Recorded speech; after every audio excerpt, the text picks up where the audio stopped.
Hey friend, welcome back. Or maybe, welcome for the very first time. Either way, I'm really glad you're here tonight.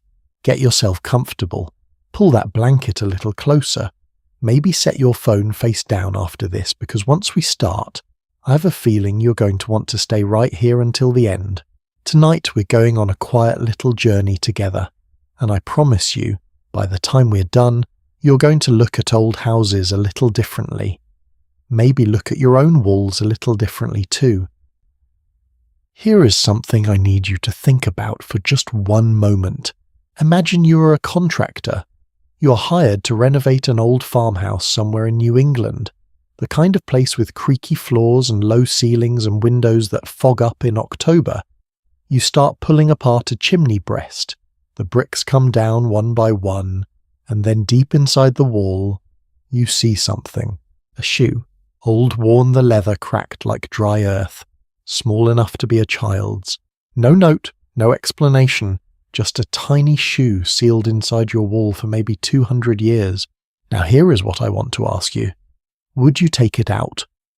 Or would something, some quiet ancient instinct in the back of your mind, tell you to leave it right where it is? Because here is the thing.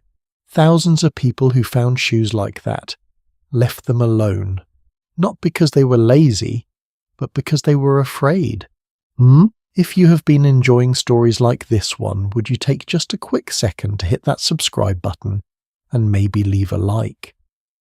It genuinely means the world to me, and it helps these stories find their way to more people who love falling asleep to a little history and mystery. And hey, I would love to know, where are you watching from tonight? Drop a comment below, even just a city or a cozy little emoji. Now let's turn the lights down low. Maybe let that fan hum softly in the background and let tonight's story begin. The story of the shoe in the wall begins not in some remote superstitious village in the countryside. It begins in one of the most sacred buildings in all of England, Winchester Cathedral. The year is 1308. Workers are installing the choir stalls, the long wooden benches where monks would sit and sing for hours each day, and someone, as the wood goes in and the walls close up quietly, slips a shoe into the gap. Just one shoe. Worn down, shaped by someone's foot, still holding the faint ghost of whoever once walked in it. That shoe sat inside that cathedral wall for over 600 years before anyone knew it was there. It is the oldest confirmed example of what historians now call a concealed shoe, and it is not alone, not by a long shot. By the year 2012, a museum in Northampton, England had catalogued nearly 1,900 confirmed cases of shoes found hidden inside the walls, chimneys, floors and ceilings of buildings. Not just homes, monasteries, hospitals, a Baptist church in Cheshire, 2 prestigious colleges at Oxford University, a military prison, even Ely Cathedral, where someone tucked a fashionable woman's shoe from the 1600s deep inside a wall, as if she were standing guard there forever. Almost half of those nearly 1,900 shoes date from the 1900s. This was not some ancient, forgotten, primitive practice. Your great-great-grandmother's generation was still doing this. And here is the detail that always stops me cold about half of all the shoes ever found belong to children. Think about that for a moment. A parent kneeling down, pressing a small worn-out shoe into the darkness behind a wall, covering it over with plaster or brick, walking away, not telling anyone. Why?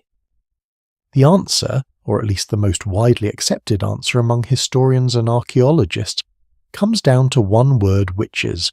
In medieval and early modern Britain, and in the communities that carried these beliefs across the Atlantic to colonial America, witches were not a fairy tale. They were a genuine daily terror. And witches, people believed, entered your home the same way anyone else did, through the openings, through chimneys, through doorways, through windows. So homes were protected the same way a border is protected. You guard the gates. And the shoe was a guard, Here is the specific belief, and I find this fascinating, which, as it was said, were irresistibly drawn to the human scent held inside an old worn shoe. The smell of a person, their sweat, their skin, their life, was trapped in the leather. A witch passing by would sense it and enter the shoe to investigate, and once inside she could not reverse, she was trapped. One shoe left in a chimney and your family was safe. Now I know what you're thinking, that sounds a little optimistic. But consider this for centuries, completely ordinary people. Farmers, merchants, soldiers, Oxford scholars, monks, nuns, all believe this worked. They did not talk about it because secrecy was part of the ritual. You did not announce you had hidden a shoe any more than you would announce you were leaving a booby trap. The silence was the point. There is a medieval clergyman at the heart of this story. His name was John Shawn, and he was the rector of a small church in Buckinghamshire, England in the late 1300s. According to legend, and this legend became widely beloved, John Shawn once captured the devil himself inside a boot. Just reached out, said a prayer, and the devil went in, like a letter into an envelope. The church never officially declared Shawn a saint. But the people did not care. Pilgrims travelled to his shrine. Images of him were painted on church walls across southern England, always showing the same scene, a man in holy robes holding a boot with something dark and writhing inside it. Historians believe this beloved legend fed and strengthened the folk practice of hiding shoes. If a holy man could trap the devil in a boot, maybe you could trap something lesser in a worn-out shoe. Maybe you could protect your children while they slept. The birthplace of John Adams, the second president of the United States, was built in 1681 in Braintree, Massachusetts.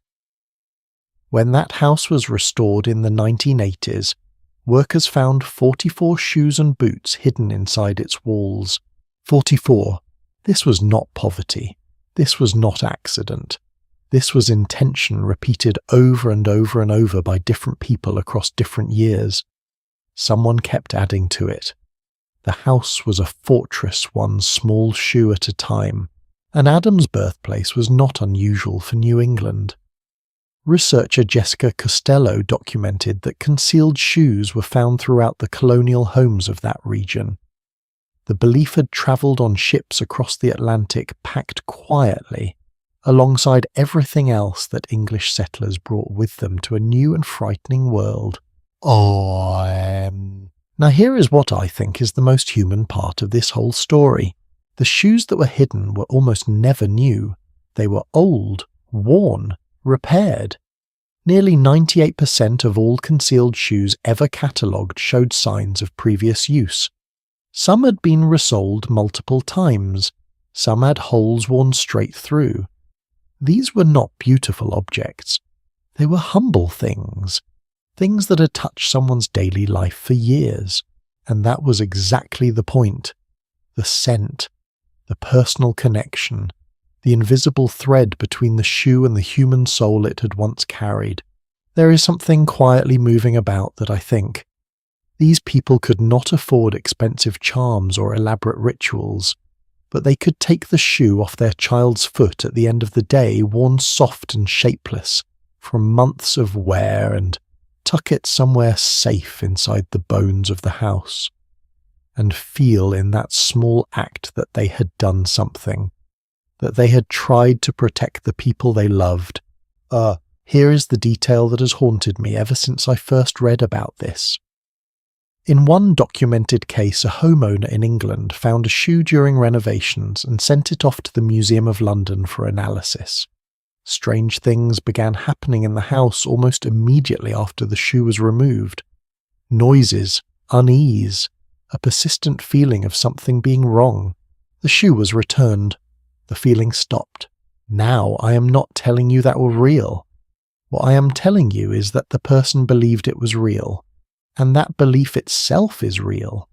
It tells you something about how deeply these objects were woven into the fabric of daily life, into the very walls of the places people called home. The concealed shoe was not superstition in the simple, dismissive sense we sometimes use that word. It was an act of love, a quiet, private, desperate act of love from parents who could not bear to leave their children unprotected. And so tonight, as you settle in and let your breathing slow down, I want to leave you with one thought to carry into sleep. Somewhere out there, in an old New England farmhouse, in an English cottage, in the walls of a church or a college dormitory, there is still a shoe no one has found yet, sitting in the dark, waiting, doing its quiet ancient work. And the question is not whether it works. The question is, what does it mean that so many people across so many centuries needed it to? Now, let's not stop there, because the shoe was just the beginning.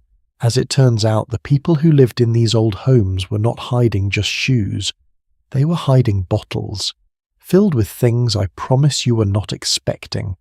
Things that make the shoe seem almost ordinary by comparison. Stay right where you are. We are just getting started. All right, so bottles. I want you to imagine something with me for a moment.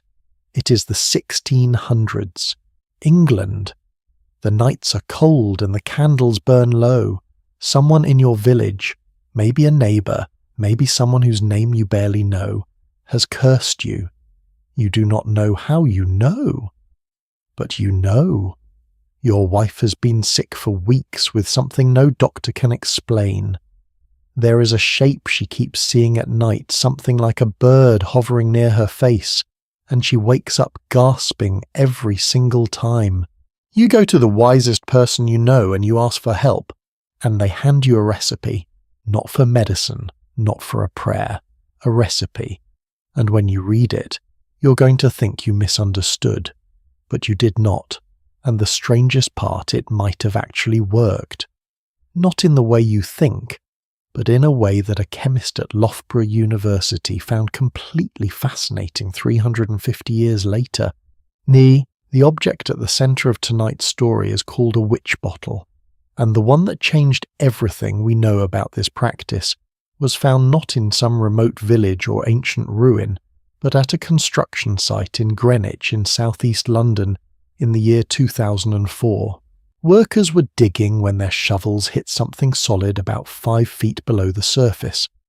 They pulled out a small round-bellied jar, the kind called a Bellarmine jug, named after a stern-faced Catholic cardinal whose grotesque likeness was stamped onto its neck. These jugs were made in the 1600s in Germany and the Netherlands mostly to hold wine and gin, and they were exported all over Europe. But this one was not holding wine. This one was sealed, and when the workers shook it, they heard 2 things splashing and rattling. The jar was handed over to a retired chemistry professor named Alan Massey from Loughborough University. And what he found inside is the reason this discovery was reported in every major publication in England and around the world. Let me just read you the inventory, because sometimes the best storytelling is just letting the facts speak for themselves. Inside that sealed, undisturbed jar, 12 iron nails, all deliberately bent before being placed inside, 8 brass pins, quantities of human hair, 10 fingernail clippings, and these were not from a manual labourer. The length and condition of the nails suggested a person, as Alan Massey put it, of some social standing. A small piece of leather cut roughly into the shape of a heart pierced through by one of the iron nails. Traces of sulphur, which in that era was known as brimstone, the substance of fire and punishment mentioned in the Book of Revelation, and a quantity of liquid that when analysed turned out to be human urine containing traces of a nicotine metabolite, meaning the person who filled that bottle was a smoker, and, I cannot leave this out, what appeared to be navel fluff. Yes, belly button lint, 350 years old. Now before you laugh, and honestly go ahead and laugh, I laughed the first time I read this too, I want to explain why every single one of those items was in that bottle, deliberately, with intention, following a logic that made complete sense to the people of that time. Because this was not superstitious chaos, this was a system, a precise documented system with recipes and practitioners and court records, The logic of the witch bottle is actually quite elegant once you understand the framework. People in 17th century England believed that a witch operated through personal connection. If a witch wanted to curse you, she needed something of yours. Your hair, your nail clippings, a piece of your clothing. Something that carried your essence. She would take that piece of you and she would use it to create a link, like a spiritual telephone line between her and you. And through that line she could send harm. So the counter move was to use the same logic against her. You took the most potent personal substance you had, your own urine, which contains the very chemistry of your body, and you sealed it in a bottle. You added sharp objects, nails and pins, all bent in a process that historians now believe was a kind of ritual killing to activate what one might call a ghostly sharpness, effective against spiritual forces. You added things from your own body, and then you buried the bottle usually beneath your hearth or under the threshold of your front door. The idea was that any curse sent toward you would find your personal essence in that bottle and enter it seeking you, and inside it would be trapped, skewered by the nails, drowned in the liquid, unable to reverse, unable to escape, and the suffering of the trapped curse would reflect back onto the witch who sent it. One historian described it beautifully. The bottle was a spirit trap. The evil came down, the chimney smelled. You followed the scent straight into the jar, and found itself impaled on the ghost of a bent iron nail. It is, if nothing else, a remarkably confident counter-move. Now here is where it gets even more fascinating, because we do not just have the archaeological evidence, we have the written recipes. In 1671, an English astrologer and herbalist named Joseph Blagrave published a book called Astrological Practice of Physic. In it he described the process precisely. He wrote that one should, and I am paraphrasing to make it a bit gentler for 11 o'clock at night, seal the urine of the afflicted person in a bottle, together with nails, pins and needles, keeping the bottle warm. He wrote from personal experience. He claimed that witches who had cast curses would be, in his own words, grievously tormented, and would struggle greatly if they could pass water at all. He believed the bottle represented the witch's own body. Whatever pain you inflicted inside the bottle, the witch felt in her body. The pins were not just traps, they were weapons. And then there is the court record. In 1682, a case was documented at the Old Bailey, the most famous court in England, in which an apothecary was consulted by a man whose wife was suffering from a mysterious ailment. The apothecary's prescribed remedy: take a quantity of the wife's urine, her nail clippings, some of her hair, and boil them together in a pot. Actual legal proceedings, recorded for posterity. And this was not considered outlandish at the time. This was medicine. But my favourite story connected to the witch bottle is older than all of this. It comes from a book published in 1681 by a man named Joseph Glanville called Sadducismus Triumphatus, a title that roughly means evidence concerning witches and apparitions, and in it Glanville records an actual account of a man who tried the remedy. The man's wife had been suffering from a mysterious illness for a long time. A travelling wise man told him to take his wife's urine, seal it in a bottle, with pins and nails, and heat it over the fire. The man did so. But the bottle under the heat exploded. His wife did not improve. The wise man came back and said, "I love this." He said, "It seems it was too nimble for you." In other words, the curse escaped because the bottle burst open before it could be sealed permanently. So the wise man gave a second prescription, this time bury the bottle in the ground. No fire, just the earth sealing the bottle permanently. The man buried it. His wife recovered. But here is the twist that makes this story unforgettable. Shortly afterward, a woman from another town arrived at their door crying and screaming, saying they had killed her husband. They told her they had never met her husband. She said that her husband had been cursed for his crimes, because it turned out he had been the one sending the affliction to the sick wife in the first place. And when the bottle was buried, the curse had reflected back, and he had suffered and died from it. Now, I am a person who values evidence and clear thinking, and I am not telling you that a bottle of urine and pins actually killed a man in 1681. But I am telling you that the story was written down and published as testimony, that people read it, believed it, repeated it, and that in a world without microscopes, without the germ theory of disease, without antibiotics, a world where your wife could fall ill and no one could tell you why, the witch bottle offered something of profound value agency, control, the feeling that you were not helpless, that you could do something. Is that so different from some of the things we do today? And speaking of doing something, let me ask you this, and I am genuinely curious, so please do drop a comment below. Have you ever kept an object in your home that you could not fully explain rationally, but that made you feel safe? A lucky coin, a photograph placed just so, something that belonged to someone you loved, because I think we all have something, we just do not call it a witch bottle. Back to Greenwich.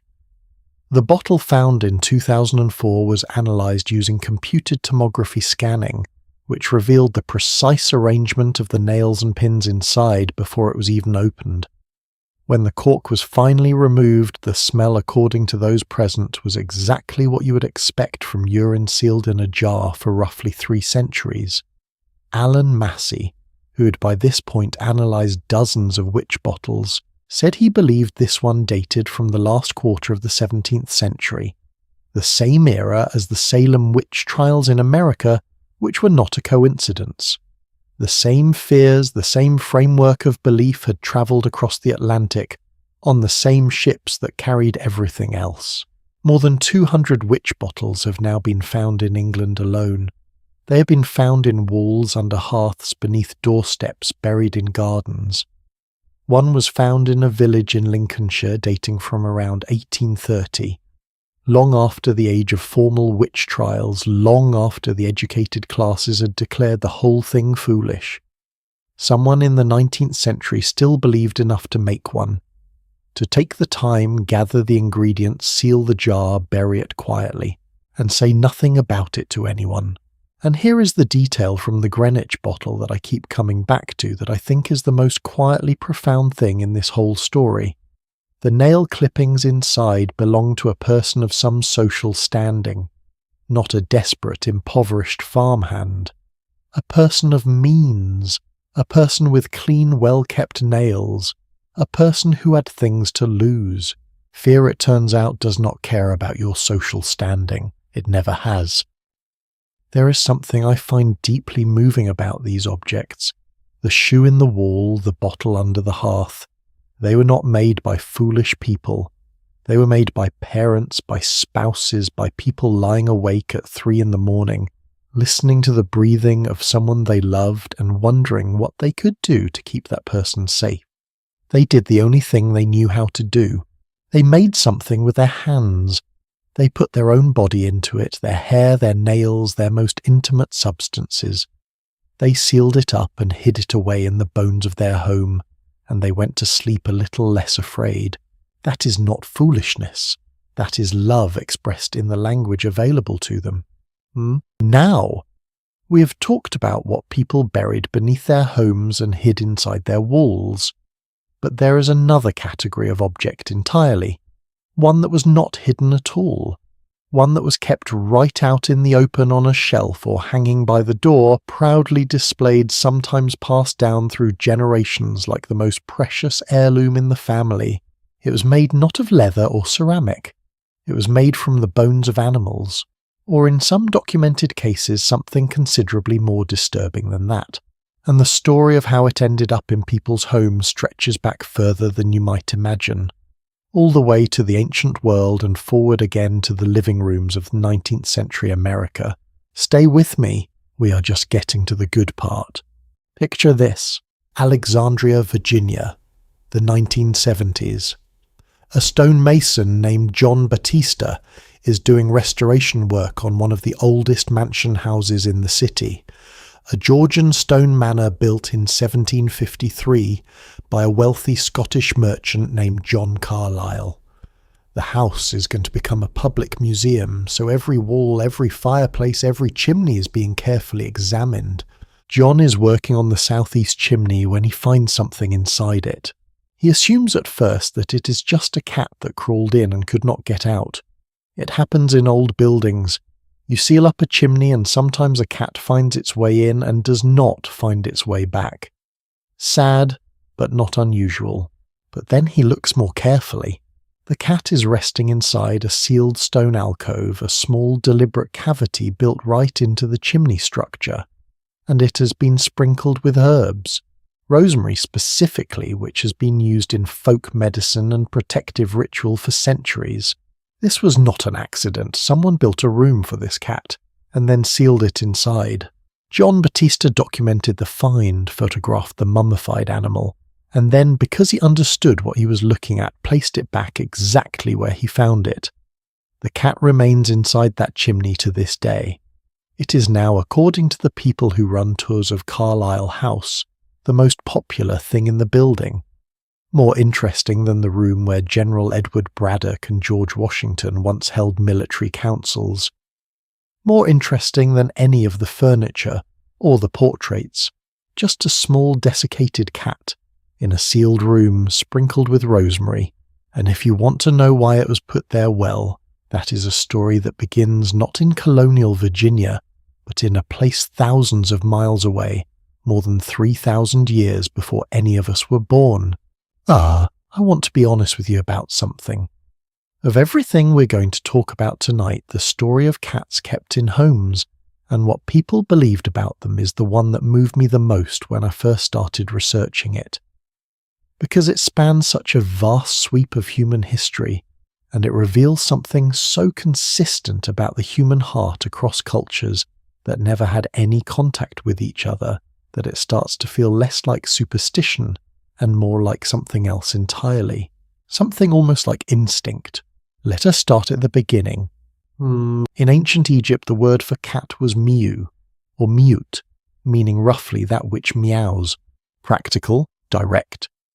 The Egyptians were very good at naming things exactly as they were, but whatever practical name they gave the creature, what they felt about it was anything but simple.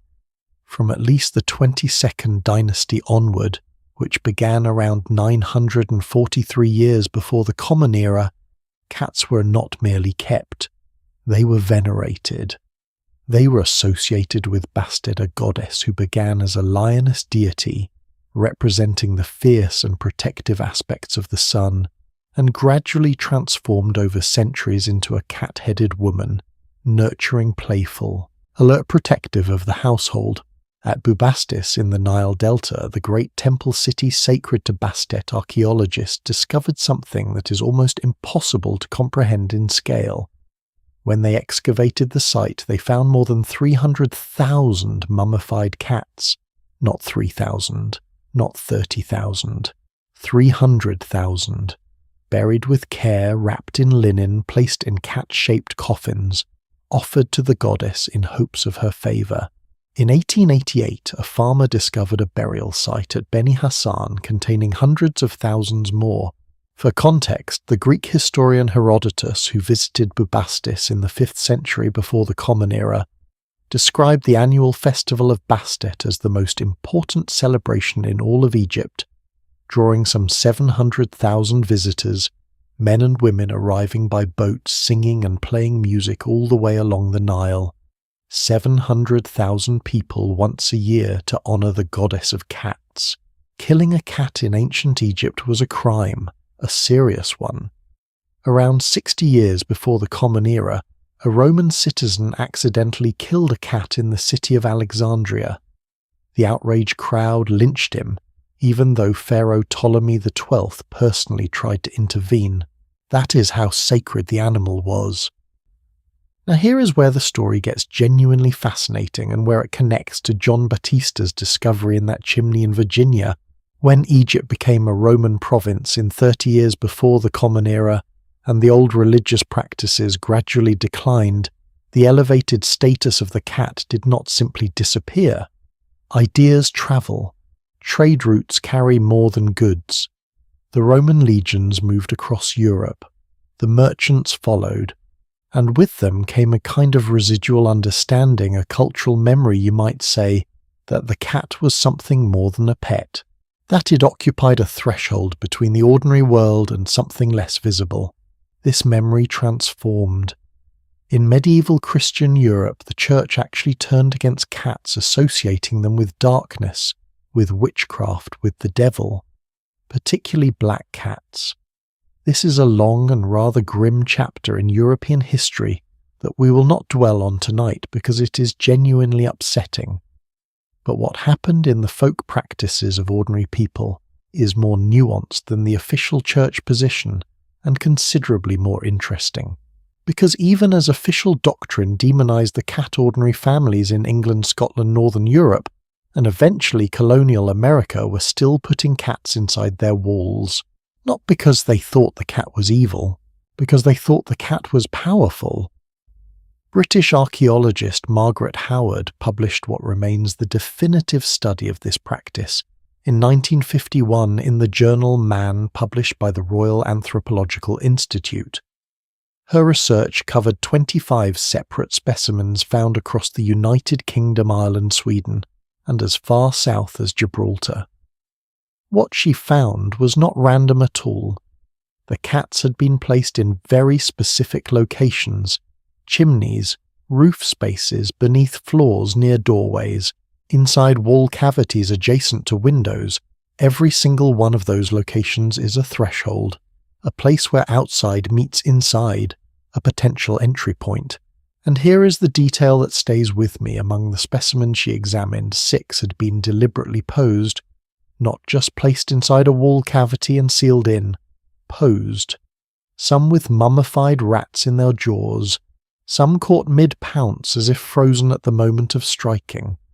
Some arranged in what she described as hunting scenes, complete with small mummified birds positioned nearby as prey. Howard wrote, and I am paraphrasing her here, that it is difficult to imagine the reason for such elaborately arranged groups, which must have taken considerable time and effort to prepare.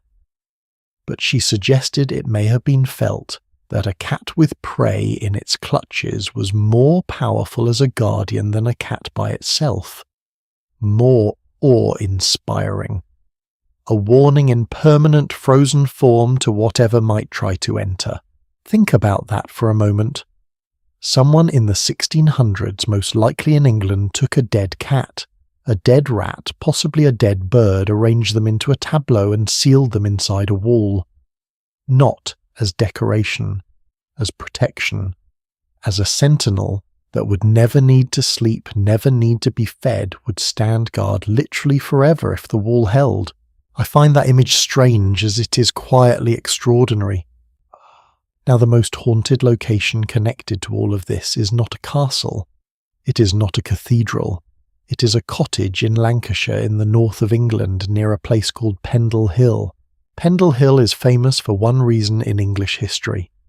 In 1612, 10 people from the surrounding area were accused of practicing dark arts and hanged, the most well-documented series of trials of this kind in English history. The records were kept so carefully that we know almost every detail, the names, the accusations, the testimony, even the confessions, though many of those were obtained under duress. In 2011, water engineers doing work near Pendle Hill broke into the wall of an old buried cottage. Inside, sealed in a cavity, they found a mummified cat. The cottage was believed to be connected to the events of 1612. Whether it was placed there before or after those terrible events, no one can say for certain. But the timing of the practice in England, the peak of cat concealment, corresponds almost precisely with the peak of the witchcraft trials in the 16th and 17th centuries, suggests that these were related phenomena. The more frightened people became of unseen forces, the more objects they hid inside their walls. The more they felt their homes were threatened, the more elaborately they tried to protect them. Oh, you might be wondering, and I think it is a fair question, what exactly people believed a sealed dead cat could do against a supernatural threat. The answer, according to historian Brian Hoggard, who has written perhaps the most comprehensive modern study of these practices, is rooted in the same logic we saw with the witch bottle. Witches were believed to work through familiars, small animal spirits that did their bidding. A cat as an animal already associated with the supernatural world would recognize a familiar, would catch it, would stop it. A frozen cat in a hunting pose was not just a symbol. It was in the belief of that time a functional trap. Dr. Marion Gibson, a witchcraft and folklore expert from the University of Exeter, put it plainly. Cats, she said, may have been placed in wall cavities to keep out things that could be vermin, or could be evil spirits, or could be witches' familiars. The distinction between those three things, she added, was not always clear in the folk understanding of the time, meaning a cat sealed in a wall was expected to catch whatever came in through the threshold, physical or otherwise. What I find remarkable, and this is my personal reading for whatever it is worth, is the through line.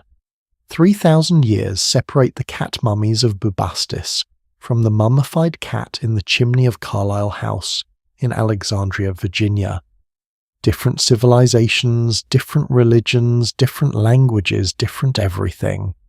And yet the belief persists in some recognizable form that the cat holds a particular power at the boundary between the protected world and the dangerous world outside. The Egyptian family placed a statue of Bastet near the door to guard against thieves and evil spirits. The English family placed a real cat inside the chimney for the same reason. The colonial family in Virginia did the same thing an ocean away from everything they came from, because the need to protect home and family travels with you wherever you go. That is not superstition in the dismissive sense. That is something very old in us reaching for the closest available form.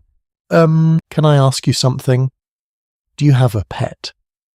And if you do, have you ever noticed the way it sits near a door or stares at a corner of the room or reacts to something you cannot see or hear? I'm not suggesting anything. I'm just saying that the people who put cats in their walls had noticed the same thing, and they drew their own conclusions. Some homeowners today finding mummified cats during renovation work choose to put them back. Not because they believe in the old folk magic, but because it feels wrong to disturb what was left there with such intention over such a long time. There is something in us that recognizes the seriousness of the act, even when we cannot fully articulate why. A project manager named Dave Parker, renovating a stable block in the late 1970s, was instructed to remove a mummified cat that workers had found inside a wall. He disagreed with the decision. He felt it would bring bad luck. He was overruled and the cat was discarded. He never forgot it. Whether or not bad luck followed, I cannot tell you. But what I can tell you is that he remembered it for the rest of his life, and that the feeling he described that taking the cat out was wrong somehow is almost universal among the people who have told their stories to researchers and journalists and museum curators over the years. The cat in the wall does something to people, even now, even when we know perfectly well what it is. We have moved in our journey tonight from shoes pressed into chimneys to bottles buried under doorsteps, to cats sealed in their frozen poses inside the bones of old houses. And in each case the pattern is the same, the threshold, the opening, the place where outside becomes inside. Every one of these objects was placed at a boundary, because the home above everything else has always been the thing people most needed to defend, and the boundary of the home is where that defense lives. But not all of the strange things people kept in their homes were hidden. Some were displayed openly, worn proudly on a chain or pressed against the skin under clothing, or hung above the fireplace in a place of honor. And the most ancient of all these objects, the one that stretches back further than shoes in walls or bottles in the ground, further even than the cats of Bubastis, is something you have almost certainly seen in a home or worn around your own neck without knowing anything about where it came from. Its story begins not in England, not in colonial America, but in the ancient Near East more than 5,000 years ago, and it has never really stopped. 5,000 years. Let that number sit with you for a moment. 5,000 years ago, the wheel was a relatively new invention. Writing had only just been discovered. The pyramids at Giza had not yet been built. And somewhere in a city called Tel Brak, in what is now northern Syria, a craftsman was shaping a small alabaster figure with enormous exaggerated eyes, wide, staring, completely oversized for the body beneath them. We call these objects eye idols. Thousands of them have been found at Tel Brak.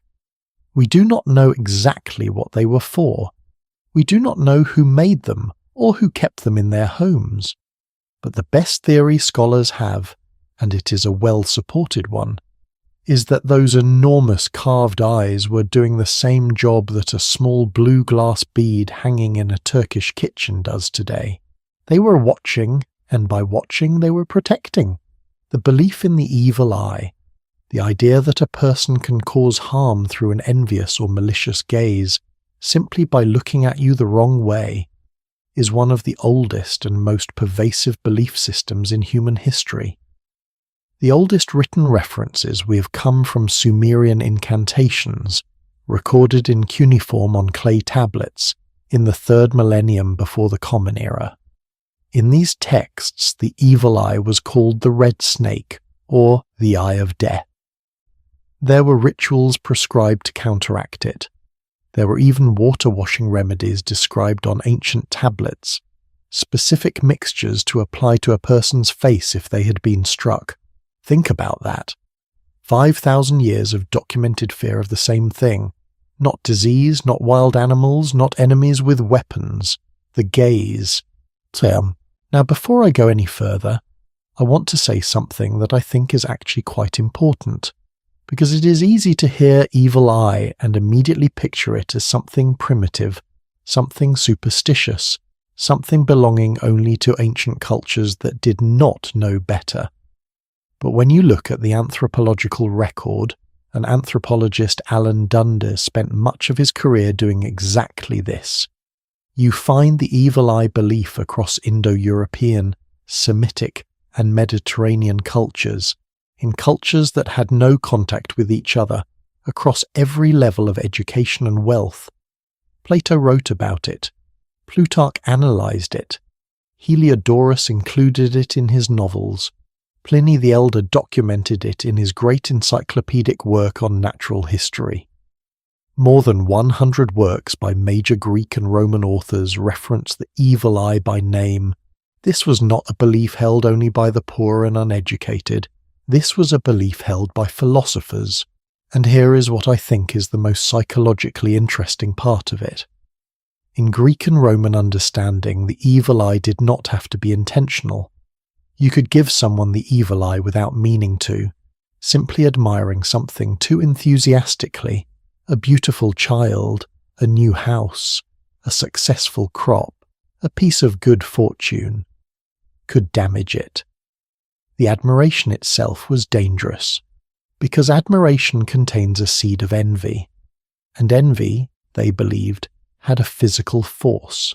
The philosopher Plutarch actually attempted to explain this scientifically by his own lights. He argued that the eyes emit invisible rays or particles that, when charged with envy, could travel through the air and strike a target. He was wrong, of course, in the physical sense. But what he was describing, the idea that intense negative emotion directed at something can affect it, is a belief so deeply wired into human social behavior that it shows up in virtually every culture on Earth, independently without borrowing. That is not coincidence. That is something about us. Let me bring this down from the philosophical to the personal for a moment. Have you ever received a compliment that made you suddenly nervous?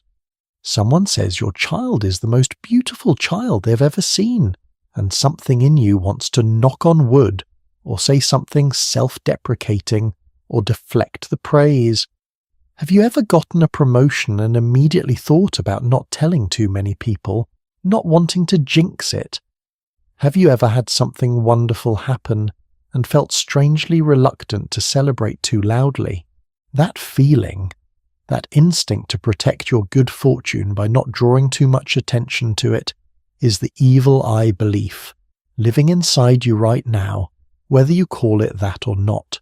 Social psychologists have a related concept they call compensatory self-presentation, the tendency to hide or downplay success out of fear of social retribution. The mechanisms are different. The feeling is the same.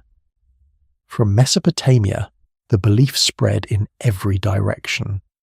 Into Egypt, where the Eye of Horus, the great protective symbol depicted on tombs, coffins, ships, and jewelry for thousands of years, carried a closely related protective function. Into ancient Greece, where people painted eyes on the bows of their ships to ward off malicious gazes as they crossed the sea. Into Rome, where a specific phallic symbol called the fascinis was hung in homes and worn as a charm, believed to confuse and deflect envious attention.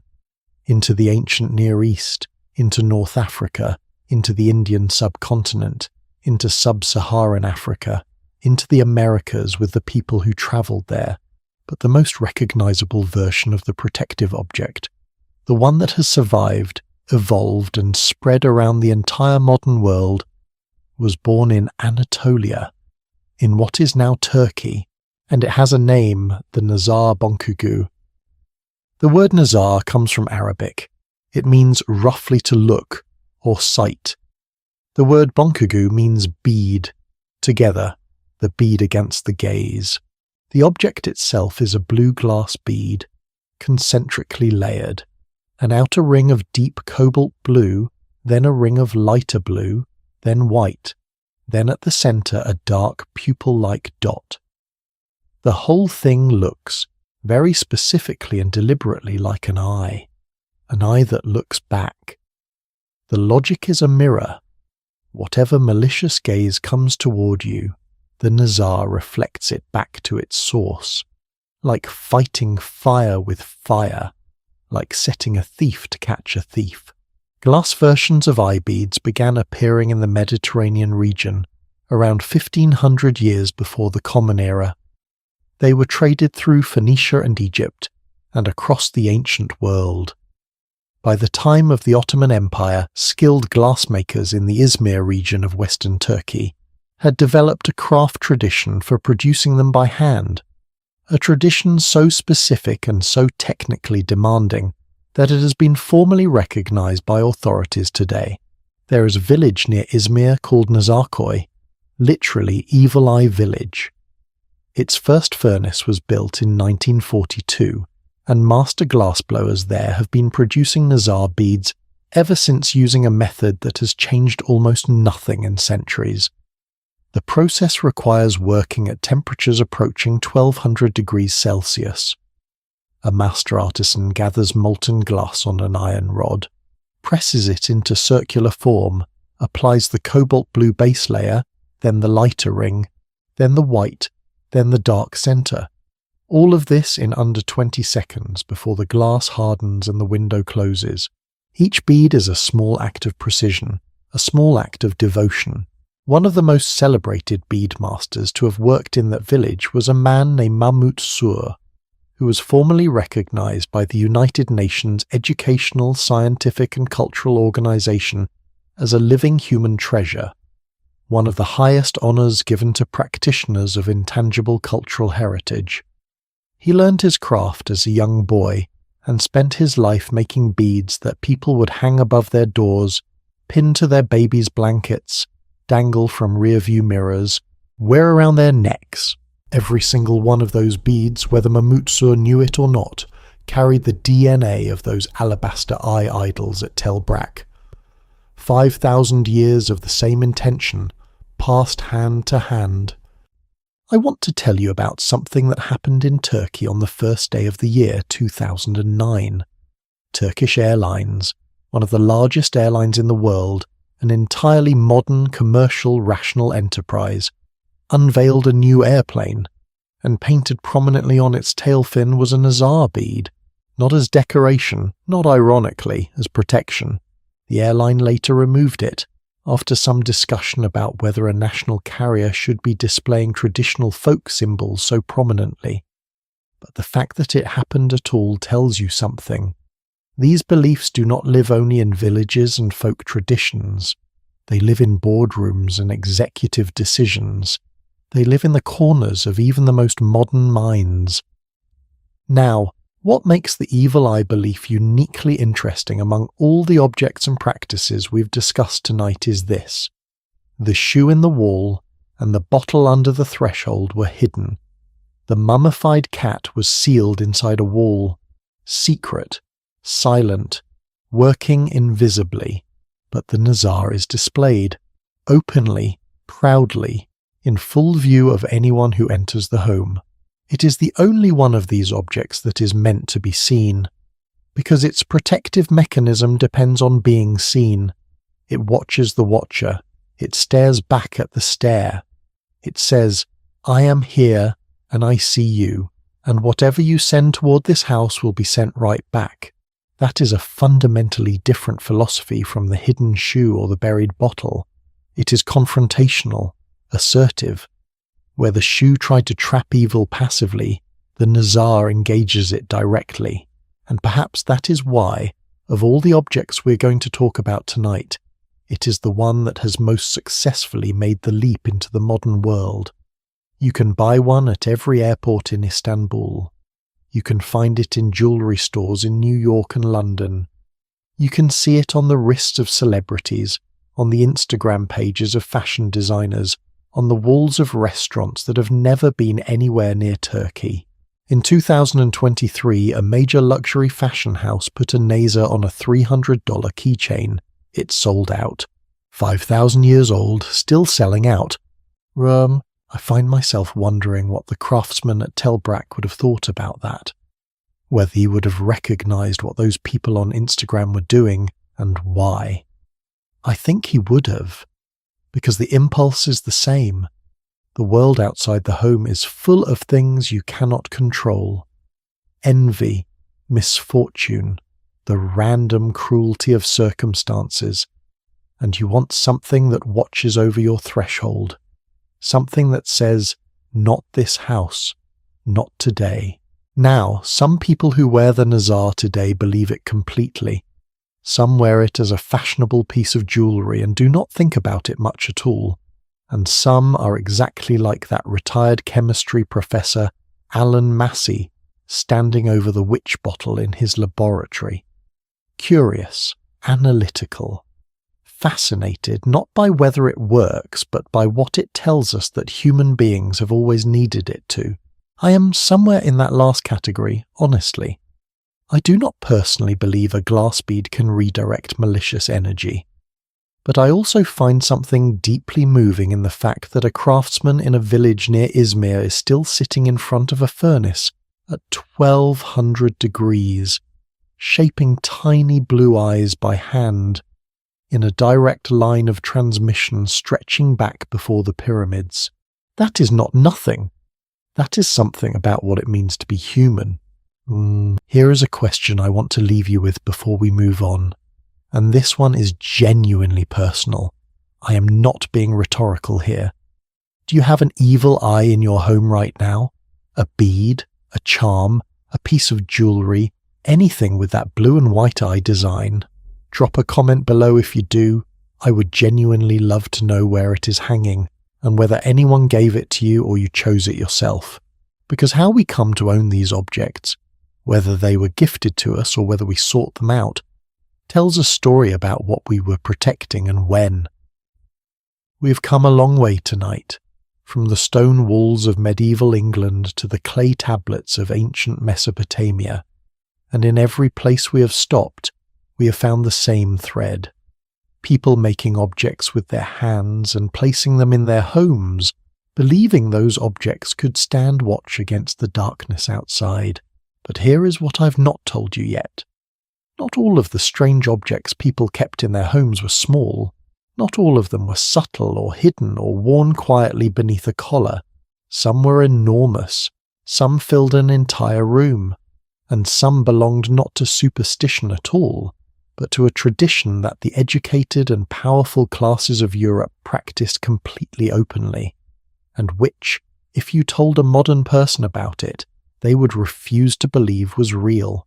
We're going to talk about bones, very specific bones, and the extraordinary lengths that people went to in order to keep them inside their homes. Something just occurred to me, and I want to share it with you before we go any further. We've been talking over the course of tonight about the things ordinary people kept in their homes: hidden shoes, sealed bottles, mummified cats, a glass bead on a wall. And through all of it, there has been a kind of quiet democracy to the story. These were objects that peasants kept, and merchants, and soldiers, and farmers. People who did not have very much, but who had these small private acts of protection. What I'm about to tell you is different, because the objects in this next chapter of the story were not kept by ordinary people. They were fought over by kings, stolen across international borders, traded in secret between cardinals, kept in rooms built specifically for them at a cost that dwarfs the most expensive real estate on earth today. We're talking about bones, and we're talking about power. And the story of the two of them together is one of the most extraordinary and most undertold chapters of the entire Middle Ages. To understand what a relic was, in the medieval mind, you need to stop thinking about it as an artifact or a curiosity. A relic was not a museum piece. A relic was a living object. The bones of a saint were believed to retain the spiritual power of the person they had belonged to, not as a memory, not as a symbol, but actually, physically, the way a battery retains charge. You touched the bone of a martyr, and you were in contact with someone who stood at the right hand of God. You prayed at their shrine, and your prayer had a direct line that bypassed all the noise of the ordinary world. Historian Patrick Geary, who wrote one of the defining works on this subject, described the bones of saints as security deposits, the term the medieval Latin sources themselves sometimes used. Pignora, a guarantee of the saints' continued interest in earthly affairs, proof that they were still there, still listening, still able to intervene. That is not superstition in the way we typically use the word. That is a fully worked out theology of presence, and it governed the political economy of Europe for roughly 700 years. The scale of it is almost impossible to convey. By the 9th century, the demand for relics had grown so enormous that an entire underground economy had developed to meet it. Professional relic traders, called, in the sources of the time, dealers and fixers, operated across the continent, travelling the roads between Rome and the major monastery cities of France, Germany and England, carrying femurs wrapped in silk and teeth stored in ivory boxes.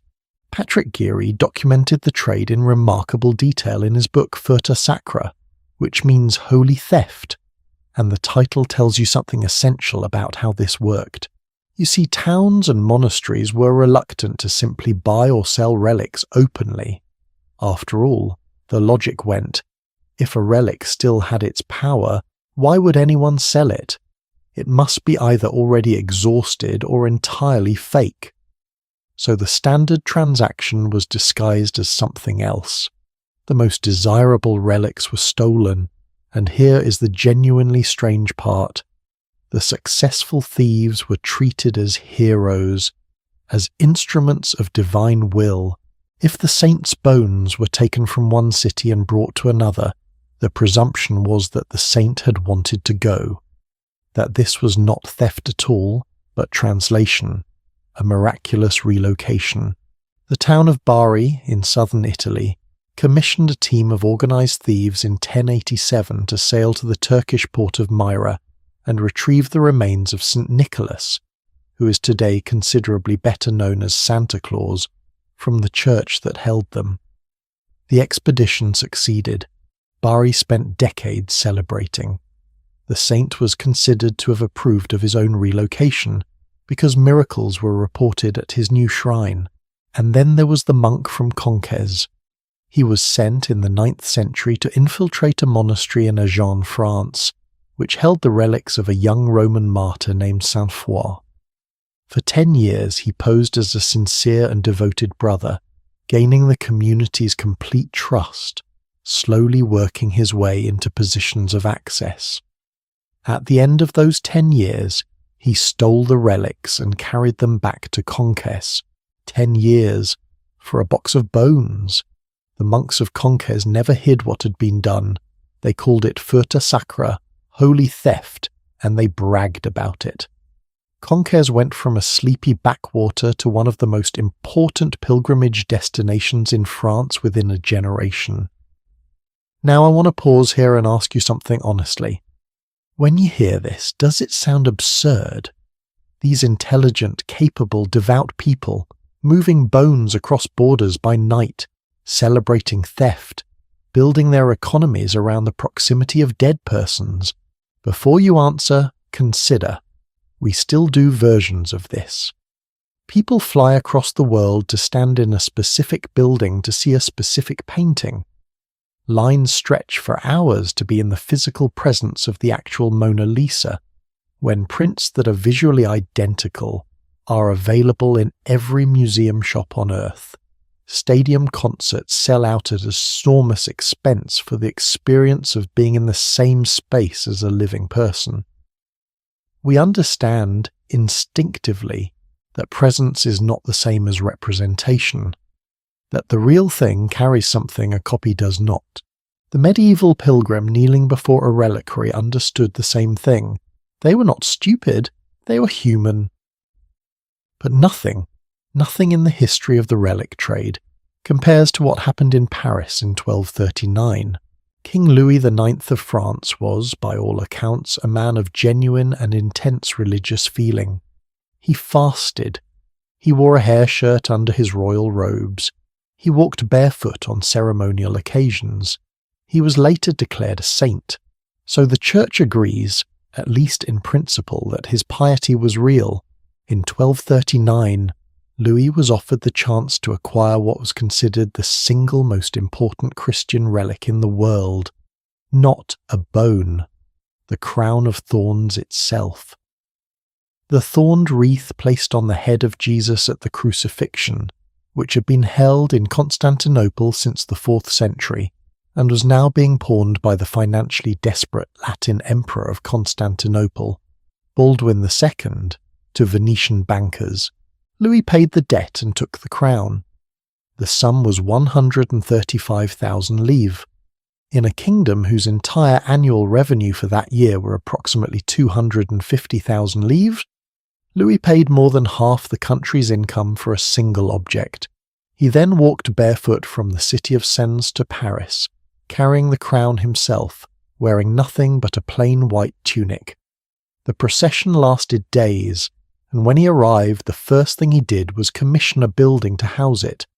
The Sainte-Chapelle, the Holy Chapel, was built on the grounds of the royal palace on the island in the centre of Paris. It took less than 7 years to construct. It cost 40,000 livres to build, less than a third of what the crown itself had cost. Think about that ratio. He spent more on the contents than on the building that held them, and the building is considered one of the masterpieces of Gothic architecture in the world, with 15 stained glass windows, each 15 meters tall, containing over 1,100 panels of original medieval glass. That was the packaging. For the relic inside, it was not considered excessive. If Louis IX represented one end of the relic collecting spectrum, the deeply personal, the genuinely devout, then the most extraordinary collector in history represents something more complicated and considerably more revealing. Philip II of Spain, who ruled from 1556 to 1598, whose empire stretched from Spain to the Americas to the Philippines, whose royal palace, El Escorial, sits in the mountains north of Madrid and contains, among other things, a collection of relics that I want you to truly try to picture. When Philip died in 1598, his collection was counted and inventoried. The final number was 7,422 relics, housed in 570 custom-built reliquaries, designed by the royal architect Juan de Herrera. The collection included 12 whole bodies, 144 heads, 306 major bones, arms, legs, and similar, as well as thousands of smaller fragments. Philip organized the collection by sex: male saints in one cabinet, female saints in another. He had the cabinets built to display reliquaries at specific heights and angles. His biographer and the librarian of El Escorial, José de Sigüenza, recorded that Philip had pursued relics with what he called holy greed, a phrase so perfect it has been quoted by historians ever since. And here is the detail that gets me every time. Philip was not uncritical. He knew many of the relics his agents brought him from Germany were probably counterfeit. When his secretary suggested manufacturing relics to bribe a courtier, Philip actually laughed. He wrote back in his own hand, "There is no shortage of bones here, so we will not need to forge them." And I found the suggestion quite amusing.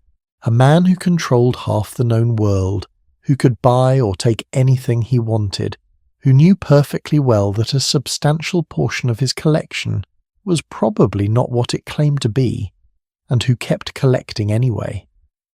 Who had the bones of over 200 saints, organized in custom furniture in his royal palace. Because as Philip himself explained when pressed on the authenticity question, the saint's bones, even if they are not truly theirs, allow us to honor the saint. We do not lose our merit before God by revering his saints in bones, even if they are not theirs. That sentence, I think, is one of the most quietly profound things I have ever encountered in any historical record.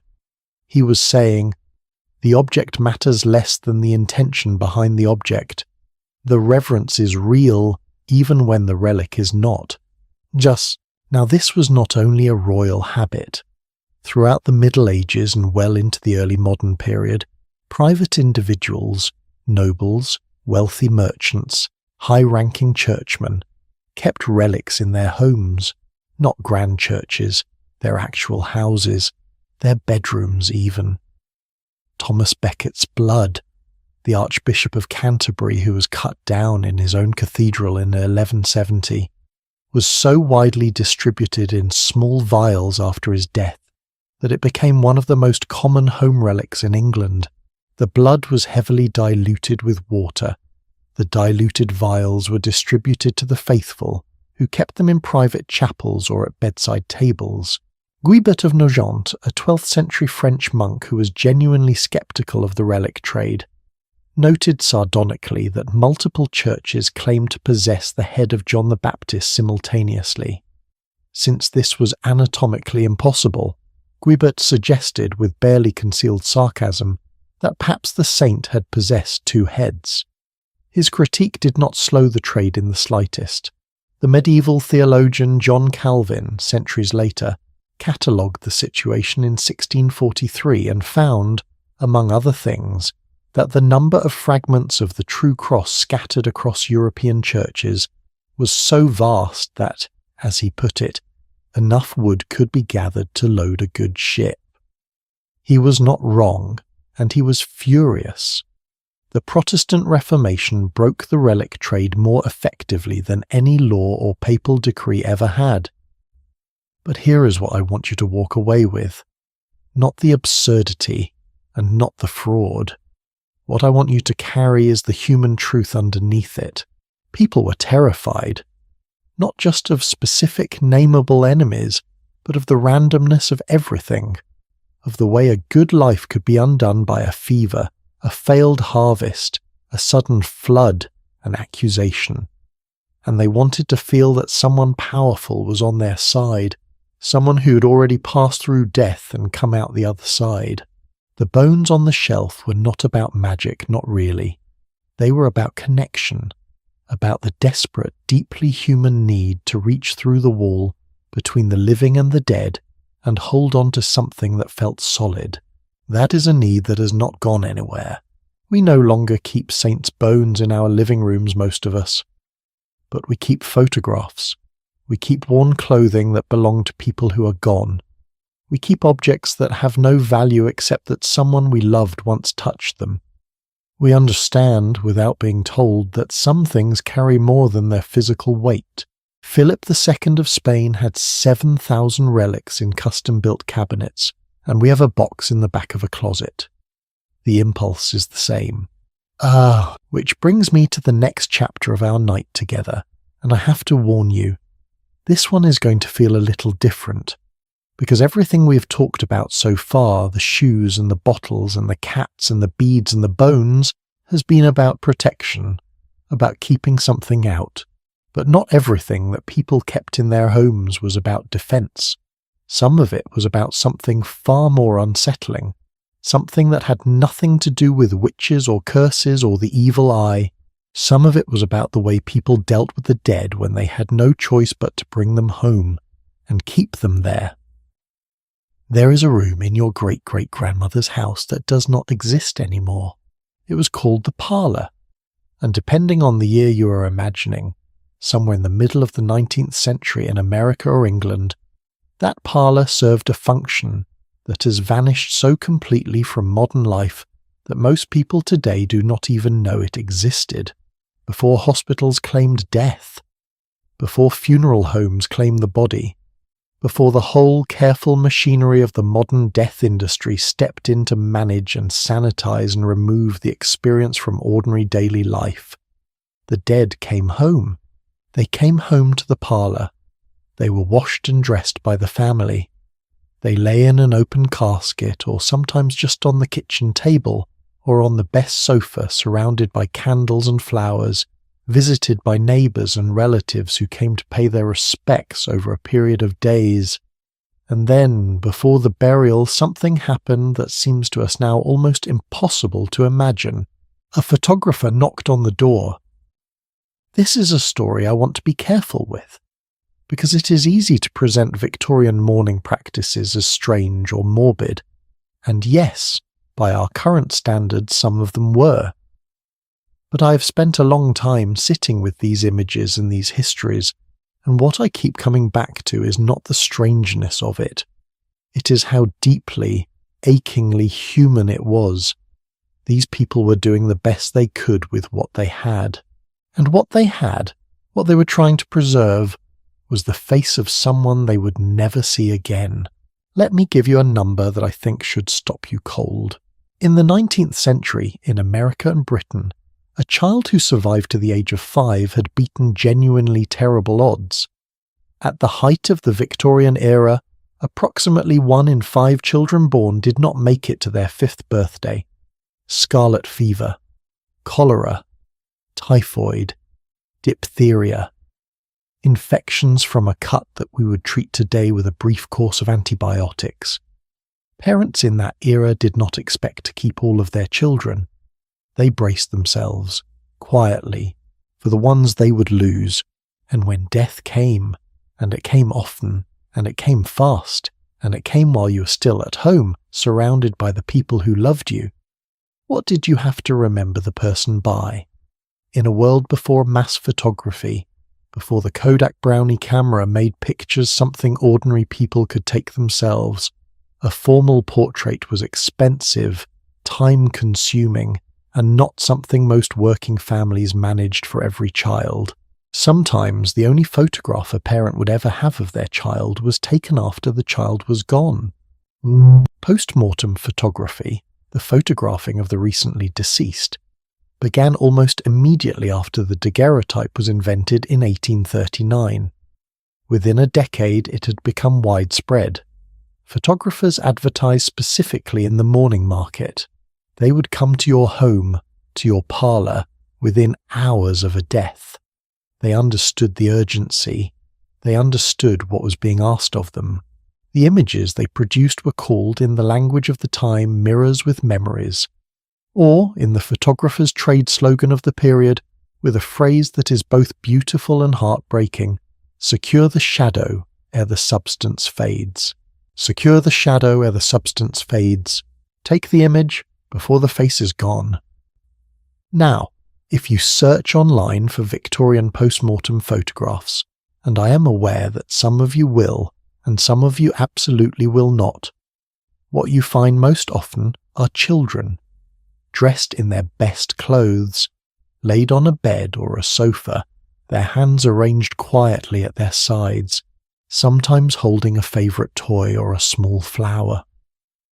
Their eyes closed, their cheeks with a little colour applied by the photographer, because early photography required so long an exposure time that the naturally still subject was paradoxically easier to photograph than a living, moving child. The poet Elizabeth Barrett Browning, one of the most celebrated writers of the Victorian era, wrote a letter to a friend in 1843 that I find genuinely moving. She wrote, "I long to have such a memorial of every being dear to me in the world.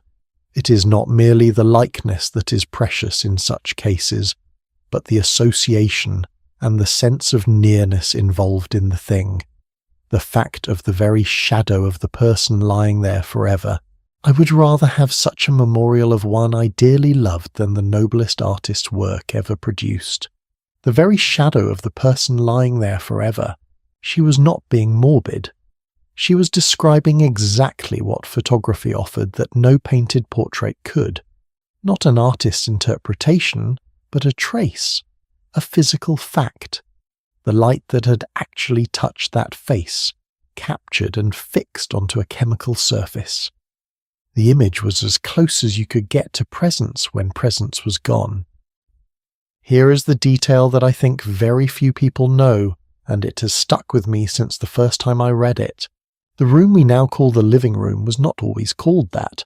For most of the 19th century in America, the front room of the house, the best room, the formal room, the room where you brought guests, was called the parlour. And the parlour was where the dead lay. It was not a separate function, not a special occasion arrangement. It was simply part of what the room was for. Family photographs on the mantel, best furniture, Sunday china, and when the time came, the casket. In 1910, the Ladies' Home Journal, one of the most widely read magazines in America at the time, published an editorial declaring that the death room should be a thing of the past, that the parlour should be reclaimed as a room for the living, a space for joy, not grief, for conversation and hospitality, not vigil. The editorial specifically proposed a new name for the room, the living room. And so the living room, the room you're perhaps sitting in right now or lying in, or the room you can see from where you are, got its name as a deliberate rejection of death, a declaration that this space belonged to the living, that the dead had been moved somewhere else, to professional hands, to a building specifically designed for them. A place called, with a certain unintentional poetry, the funeral parlour. The parlour moved out, the living room moved in. But photographs were not the only objects that came out of this intimate relationship with death. There was another tradition running alongside it, quieter, more personal, more extraordinary, that reached its peak in the 1860s and 70s and has since become one of the most peculiar and least remembered art forms in American and English history. Hair art. I know, take a breath, stay with me.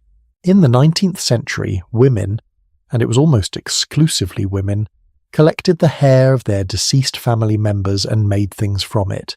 Not in secret, not with any sense of shame, publicly, proudly. Hair wreaths framed and hung in the parlour, hair brooches worn to church on Sunday, hair bracelets given as gifts, family trees constructed from the braided hair of multiple generations, the grandmother's white hair, the mother's dark brown, the child's golden curl, all woven together into a single object that represented the family across time.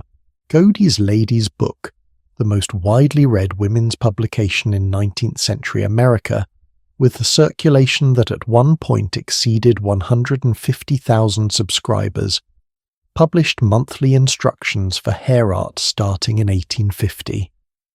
Its editor wrote something that I have been thinking about ever since I first encountered it. Hair is at once the most delicate and lasting of our materials and survives us, like love. Hair is at once the most delicate and lasting of our materials and survives us, like love. There is genuine philosophy in that sentence. Hair does not decay the way other organic matter does. A lock of hair from someone who lived 200 years ago looks, when preserved carefully, almost exactly as it did the day it was cut. Which is why there exists today in Independence, Missouri, a museum dedicated entirely to hair art, called the Layla's Hair Museum, which contains over 400 hair wreaths and more than 2,000 pieces of hair jewelry.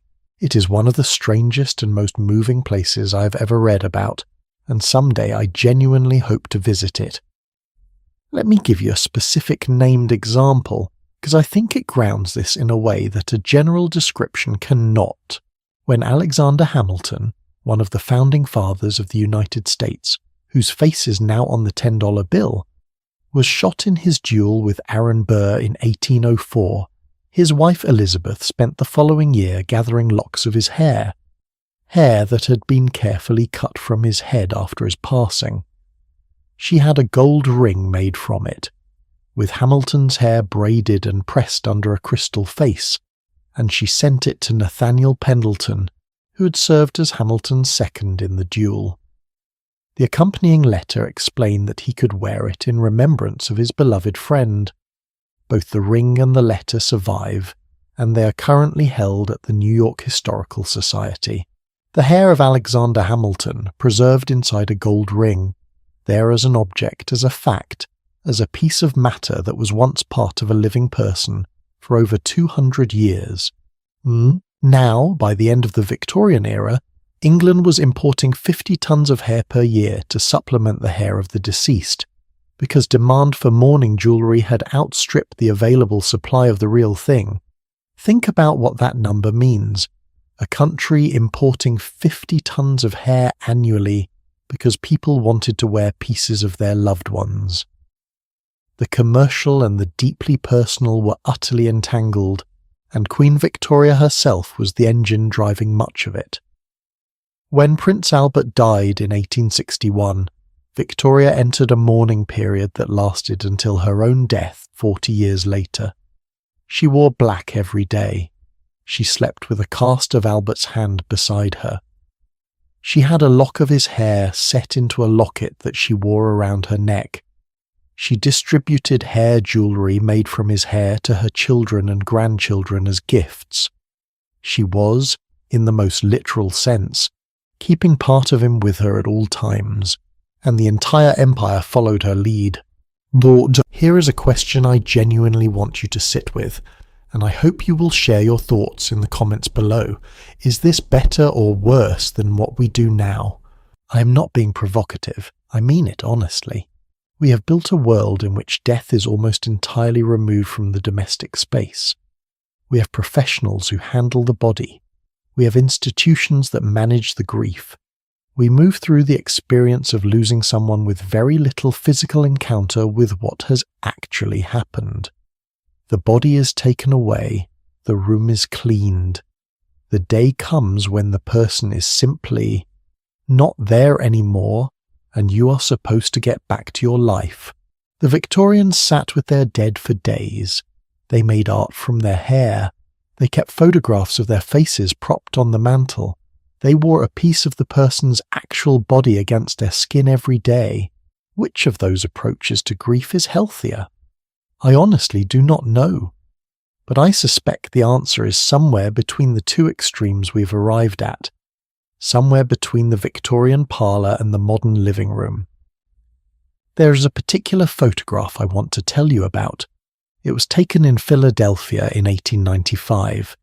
A professional photographer had been called to a modest home, to a parlour lit by tall windows and heavy curtains. He photographed a tender scene, a small boy leaning in to kiss his mother's cheek. For more than a century, the photograph was passed down through the family as a symbol of maternal love. A sweet image of a mother and her young son. It was only when a modern historian and digital conservator examined the original print closely that they reached their conclusion. The woman in the photograph was already gone. What her family had preserved for generations, what they had looked at and described as a portrait of love, was a post-mortem photograph. The child in the photograph, as an elderly man, wrote a letter late in his life in which he finally told the truth about what he remembered from that day. He'd been told to say goodbye to his mother. He remembered the bright lights. He remembered that her cheek felt cold. He spent his life with that photograph, and in his letter he said he was glad. I need a moment before I move on, because everything we have talked about tonight, the shoes, the bottles, the cats, the beads, the bones, the photographs, the hair, it all points in one direction. Not toward superstition, not toward morbidity, toward the same thing. Always, the desperate, irreducible human need to hold on to the people and the places and the moments we love, to refuse to let them simply disappear, to keep something. The methods change, the objects change, the century changes, but the need does not. And what we have not talked about yet, what is perhaps the most unsettling chapter of everything we will cover tonight, is not about the dead at all. It is about the living, about the people who kept something in their homes, not because someone had died, but because they were terrified of being found, of being seen, of being taken. The secret room, the hidden door, the space inside the walls that was not for objects at all. It was for people. So far tonight, the things people hid in their homes have been objects. Shoes pressed into chimneys, bottles sealed under floors, cats posed in hunting stances behind plaster, eyes of blue glass watching from walls, bones in gold-fitted cabinets, photographs on mantles, braided hair in lockets worn against the skin. All objects, all things, but what I want to tell you about now is different, because there is a category of hidden thing that is more urgent than any superstition, more personal than any relic, more haunting than any photograph. And that category is this. Sometimes, the thing people kept concealed inside their home was another human being. And the homes that held those people, the walls that were built with secret chambers, the staircases engineered with hidden compartments, the fireplaces constructed with false backs, those homes were not doing something strange or unusual by the standards of their time. They were doing the only moral thing available. There are 2 chapters of this story I want to walk through with you tonight. One in England, one in America, separated by nearly 3 centuries, connected by the same unbearable truth that the wall between the inside of a house and the outside world can become, for some people, the difference between life and everything else. England, 1558. Queen Elizabeth I has just taken the throne after the brief and brutal reign of her Catholic half-sister Mary. England lurches back to Protestantism, and the families who had kept their Catholic faith throughout, the old recusant families of the Midlands and the North, find themselves in a situation of rapidly increasing danger. By 1581, it has become high treason for a Catholic priest to set foot in England. By 1585, harbouring one carries the same penalty, and not a symbolic penalty. We're talking about people being hanged, drawn, and quartered, a method of execution that I will not describe in detail, but which was chosen specifically for its brutality, its public nature, and the message it sent.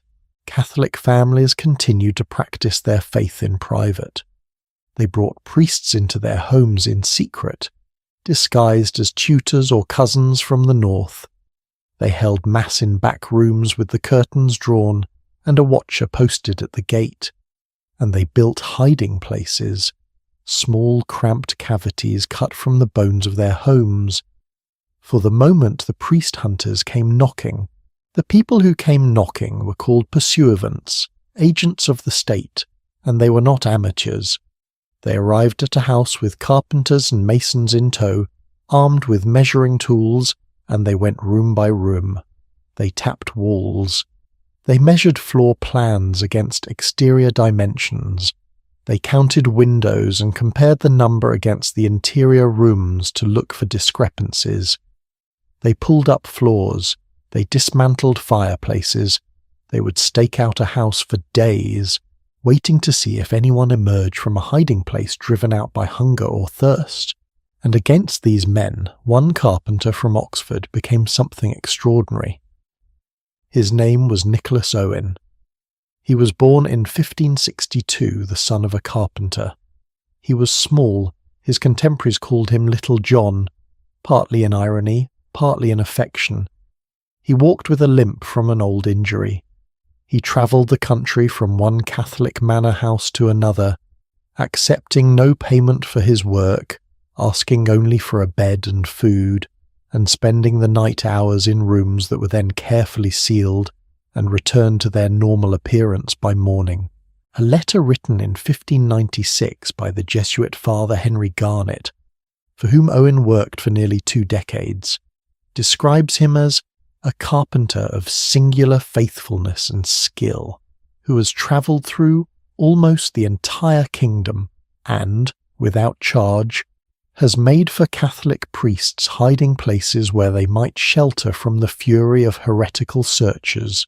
What made Owen's hides remarkable was not just their engineering but their psychology. He understood that the pursuivants were looking for obvious hiding places, so he built decoys, a dummy priest hole that could be quickly found, containing nothing, designed to satisfy the searchers and send them away. The real hide was elsewhere, more carefully concealed, sometimes accessible only through another room or through a shaft in the floor of a garderobe, which is, in the plainest terms, a medieval toilet. Because who goes looking for a hidden room behind a toilet? Owen built his chambers at Hindlip Hall in Worcestershire into brick walls and chimneys so precisely and so invisibly that when a search party arrived after the gunpowder plot of 1605, they spent 8 full days pulling the house apart before they found them. 11 separate priest holes at Hindlip Hall. It took 8 days. Owen himself was found during that same search. Having given himself up voluntarily to distract the searchers from others still hiding, he was taken to the Tower of London.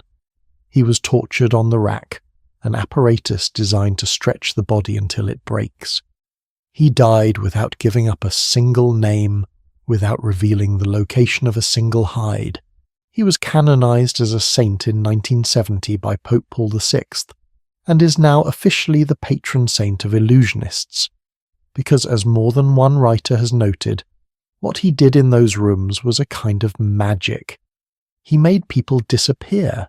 Today you can visit Harvington Hall in Worcestershire or Baddesley Clinton in Warwickshire and crawl into the priest holes he built. The spaces are impossibly small, 3 feet 9 inches high, some of them, no room to stand, barely room to breathe. Priest crouched in those spaces for 4 days, 7 days, 9 days, without moving, almost without breathing, while men with hammers knocked on every wall above their heads. I want to pause here and ask you something I find genuinely fascinating. When people talk about secret rooms, they usually imagine them in terms of mystery or adventure, hidden doors behind bookshelves, that sort of thing. But the real history of secret rooms is almost never adventurous. It is almost always desperate. The secret room was not romantic. It was the last available option for people who had run out of every other choice. It was the moral emergency exit, the place the house kept in reserve for the worst possible moment. And what strikes me, thinking about Nicholas Owen working through the night in those dark manor houses, is that he was not hiding objects. He was not protecting talismans or relics or photographs. He was building protection for the most precious thing that exists, a person's life. And he did it for free, for decades, alone, and without ever once telling anyone where the rooms were, not even under torture. That is not a carpenter. That is a kind of love that most of us will never be called upon to demonstrate. Now, cross the Atlantic, move forward by roughly 2 centuries, and you find the same impulse, the same moral emergency, expressed in a different country, with different stakes, in a different architecture. The Underground Railroad is what most Americans know it as, though it was neither underground nor a railroad. It was a network of safe houses, secret routes, coded messages, and human courage stretching across the northern United States and into Canada, used by thousands of people escaping enslavement from the antebellum South. The stations, the homes that sheltered freedom seekers, were scattered across Ohio, Indiana, Pennsylvania, New York, and New England. And like the English manor houses 2 centuries earlier, they were built with something extra. A room that was not on any plan, a space the house did not officially contain.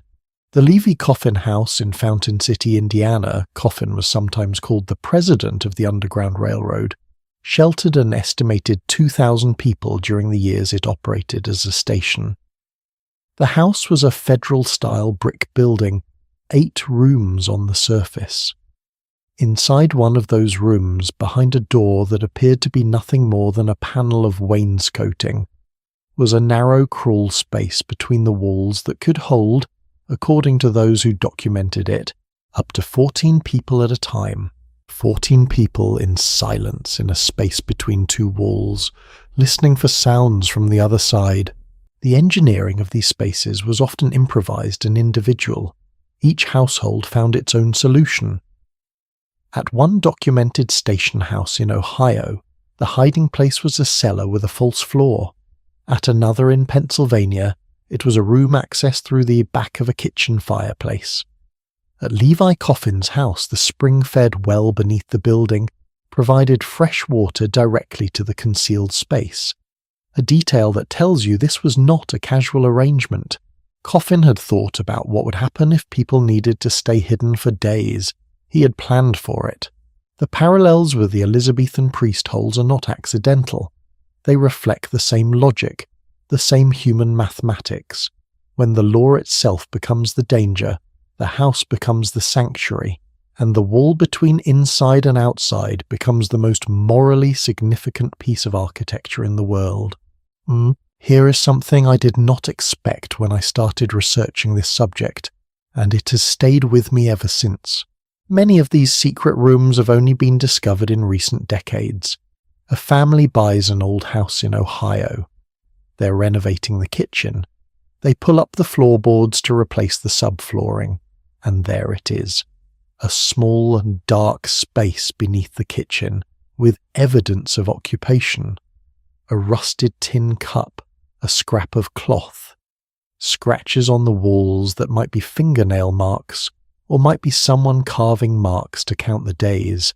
These discoveries happen more often than you might think, and in almost every case the people who discover them describe the same feeling. Something like awe, something like grief, the sense of standing at the edge of an event they cannot fully see, but whose weight they can feel through the floor. And what I think about in those moments is the homeowner who built the space, who woke up every morning and looked at that kitchen floor and thought, I know what is under there, who served dinner to neighbours and kept a pleasant conversation going while underneath the kitchen, 14 feet below the pot of coffee, a family was waiting for dark. The home as a shield, the home as a moral statement, the wall not as a boundary between in here and out there, but as a declaration. This person is ours. They are under our protection, and the roof of this house will be the last thing that falls before we give them up. You know there is a question that runs underneath all of this, all 7 chapters of tonight's journey, and I think it deserves to be named directly. What does it mean that humans build things into their homes to protect what they love? The shoe in the wall was protection. The witch bottle was protection. The mummified cat was protection. The evil eye on the wall was protection. The saint's bones in the reliquary were protection. The photograph on the mantle, the hair in the locket. Those were protection too. Protection against forgetting, against loss. And then there are the rooms built not to protect objects or memories but living people. The rooms that say, in the most physical language possible, here is where my values live. Here is what I am willing to risk. Here is the thing I built into my house that I hope no one will ever find, and that I will never stop being glad is there. Across all the superstitions and all the faiths and all the centuries, what people kept in their homes was always the same thing at its core. It was an answer to a question that never stops being asked. The question is, what matters enough to protect? The answer, always, was the people and the things we love. We have one more room to visit before our night together ends, and it is, I think, the most surprising of all, because it is not in the past. It is right now. It is tonight, in the home you are listening from. What we keep in our homes today, the objects we surround ourselves with, the things we display and the things we hide, tells a story about us that is just as vivid as any priest hole, any witch bottle, any hair wreath in a shadow box frame. The question is whether we know how to read it.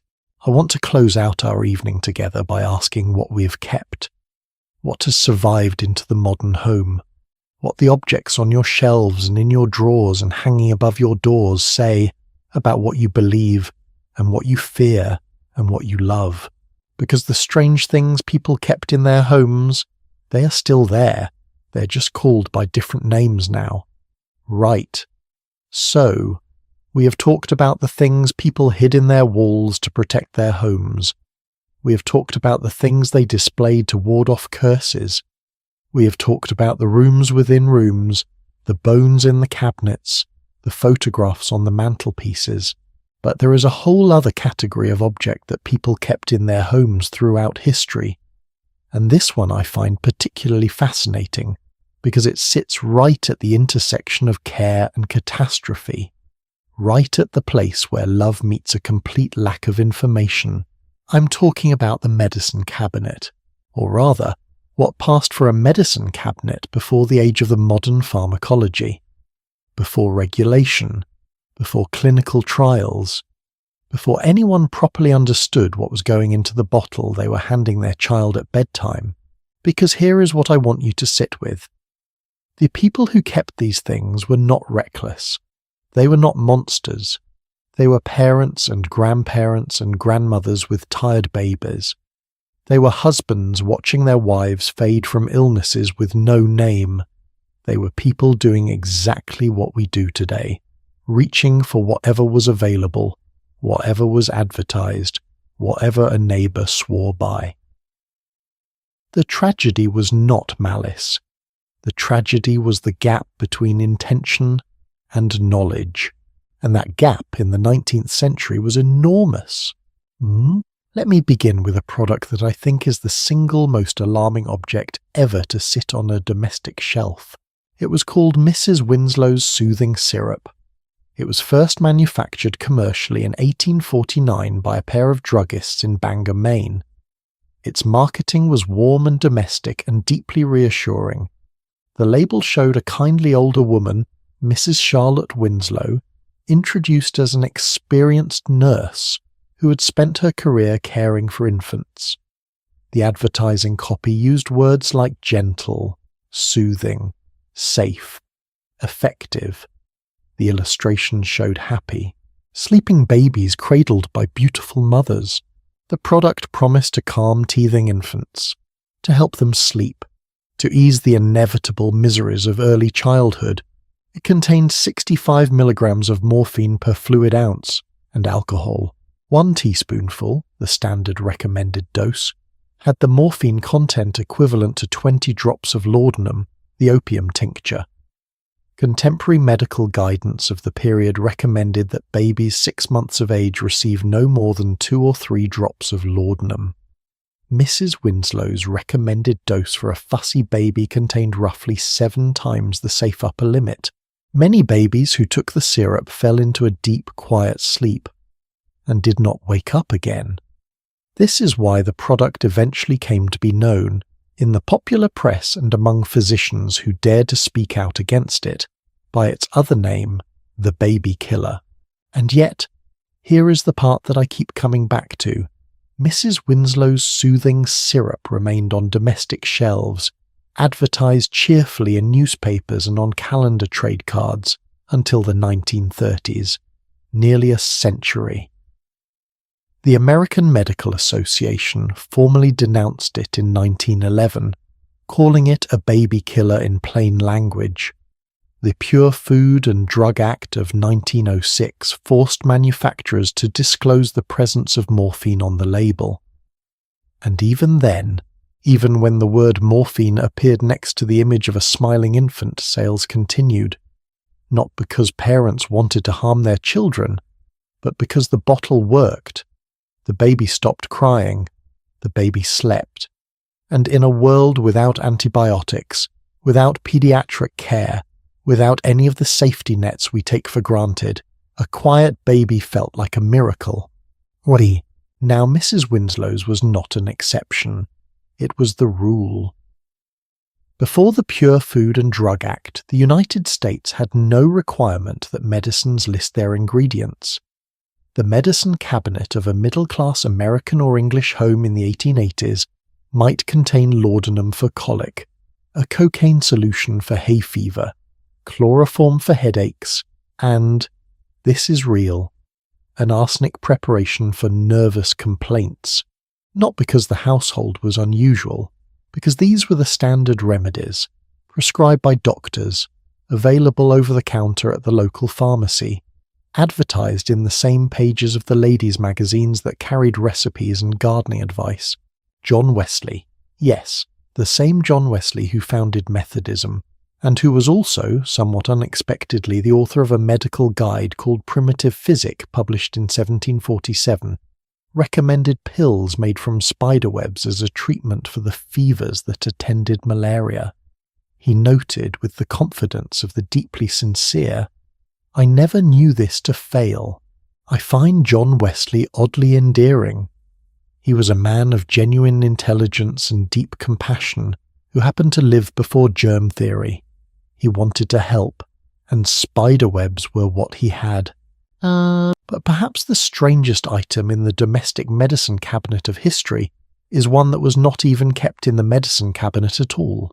It was kept on the dressing table, in the Sears and Roebuck catalogue, advertised with a cheerful illustration of a clear complexion and the tagline "absolutely harmless."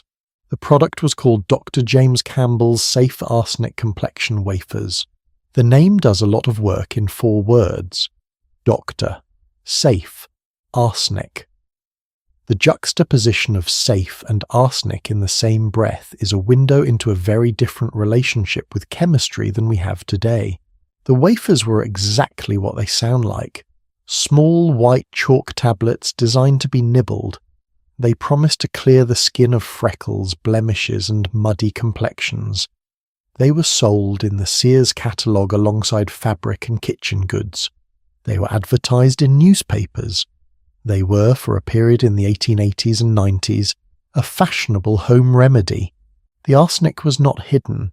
It was the selling point. The context for this requires a moment of explanation, because it is genuinely strange by modern standards. In the Victorian era, the ideal female complexion was extremely pale, almost translucent. This preference had its roots in class signalling. Pale skin meant you did not labour outdoors, but it had been intensified in the mid-19th century by a macabre fashion associated with tuberculosis. The illness, then called consumption, caused its sufferers to become very thin, very pale, with a faint flush of colour at the cheeks. In certain affluent circles, this appearance had been romanticised as ethereally beautiful, and so women who were perfectly healthy sought to mimic the look of a disease that was actively killing their contemporaries. Arsenic consumed in small doses kills red blood cells. The result, for women who survived long enough to see it, was indeed a paler complexion. The arsenic worked. in a limited and entirely terrible sense, which is why the wafers continued to be purchased long after the dangers were known. Here is what I find most psychologically remarkable about all of this. It was not ignorance that kept these products on shelves. It was something more complicated. Doctors in the 1880s knew that arsenic was a poison. They had known for a long time. Arsenic had been used as an intentional poison in cases of deliberate harm for centuries. And yet the arsenic complexion wafers were advertised as doctor-approved. At least one physician in San Francisco expressed worry, in 1898, that cases of arsenic poisoning were going undiagnosed because women were not telling their doctors they were using the wafers, not because they feared judgment, because they did not think of them as medicine. They were a beauty product. They were just something you kept in the drawer. Mercury appeared in skin creams that were sold well into the 20th century. A beauty column in Harper's Bazaar in the 1870s recommended rubbing a mercury compound onto the eyelid margins to encourage eyelash growth, a suggestion that today reads like something out of a story about deliberate poisoning, but was at the time standard beauty advice from a mainstream American publication. The wallpaper in Victorian homes was often coloured with a dye called Scheele's Green, which contained arsenic trioxide. When the wallpaper became damp, which it did, in the poorly ventilated homes of the period, mould grew on it, broke down the dye, and released arsenic gas into the room. There were physicians and scientists who raised this alarm repeatedly throughout the late 19th century, and wallpaper manufacturers who denied it, and took out advertisements assuring the public that their product was perfectly safe. This is not a story about people being foolish. It is a story about the architecture of trust. The same architecture that tells us today that something on a shelf at a pharmacy is safe, that something advertised by a doctor is effective, that the label is telling us the truth. We built our trust in medicine over the bodies of people who had no way of knowing what was actually in the bottle. And here is my question for you, because I genuinely want to hear what you think. Drop it in the comments below. If you could go back to any era in history and bring one piece of modern knowledge that would save the most lives, just one, what would it be? Germ theory, basic sanitation, the understanding that arsenic is not a beauty treatment? I've thought about this more than I care to admit, and I always land on the same answer. But I'm genuinely curious whether you share it. There is one more household remedy from this era that I want to tell you about, because it brings us full circle to something unexpected. Back to the spider. John Wesley prescribed spiderwebs for fever, and it turns out, in one of those moments where history is stranger and more redemptive than you expect, that he was not entirely wrong. Modern research into spider silk has identified natural proteins in it that have anticoagulant and antibacterial properties. Studies have found components in spider silk that may genuinely assist with wound healing. The ancient practice of applying cobwebs to cuts and wounds, recorded across multiple cultures, from ancient Greece to Native American medicine traditions, has been partially vindicated by biochemistry. The people who wrapped their wounds in spiderwebs did not know about proteins or bacterial inhibition. They observed, over generations, that wounds dressed with cobwebs seemed to heal. They passed that knowledge on, and in the particular narrow case of wound care, they were not wrong. What this tells me, what I think it tells all of us, is that folk medicine and traditional home remedies were not simply superstition dressed up as healthcare. They were data, imperfect, unexplained, sometimes catastrophically wrong, but in some cases reaching towards something real through the fog of ignorance. The spider pill for fever was wrong, the cobweb for the wound was right, and the people who used both were doing their best, with the instruments available to them, to take care of the people they loved. That phrase keeps coming back, doesn't it? The people they loved. Every chapter of tonight has circled around it. The shoe in the wall for the children, the bottle under the threshold for the family, the relic on the shelf for the soul's protection, the photograph on the mantelpiece because it is the only face you have left, the secret room for the person whose life is in your hands, the syrup in the cabinet because the baby would not stop crying and you needed it to sleep. Different centuries, different objects, different mistakes, different miracles.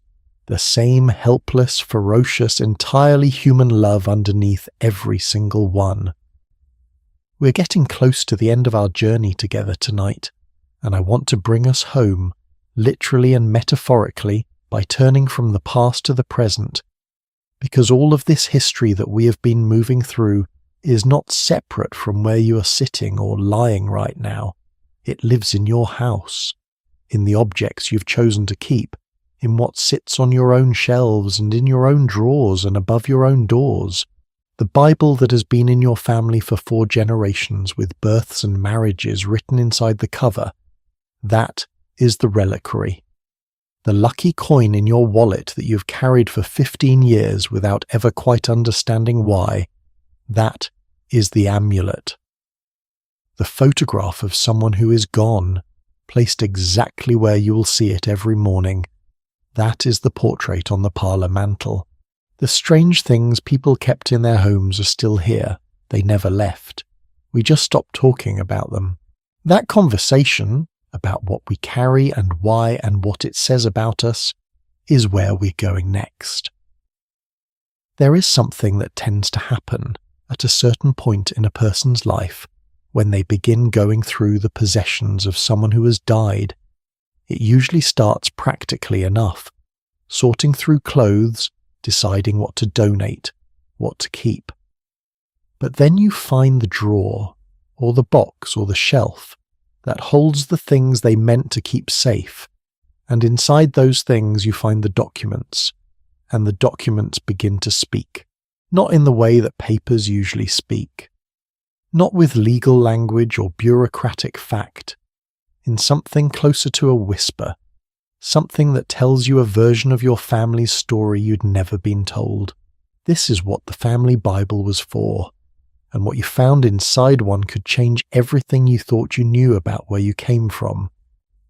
The family Bible is one of the most extraordinary objects in American domestic history, and I want to take a moment to explain what it actually was, because I think the modern understanding of it barely scratches the surface.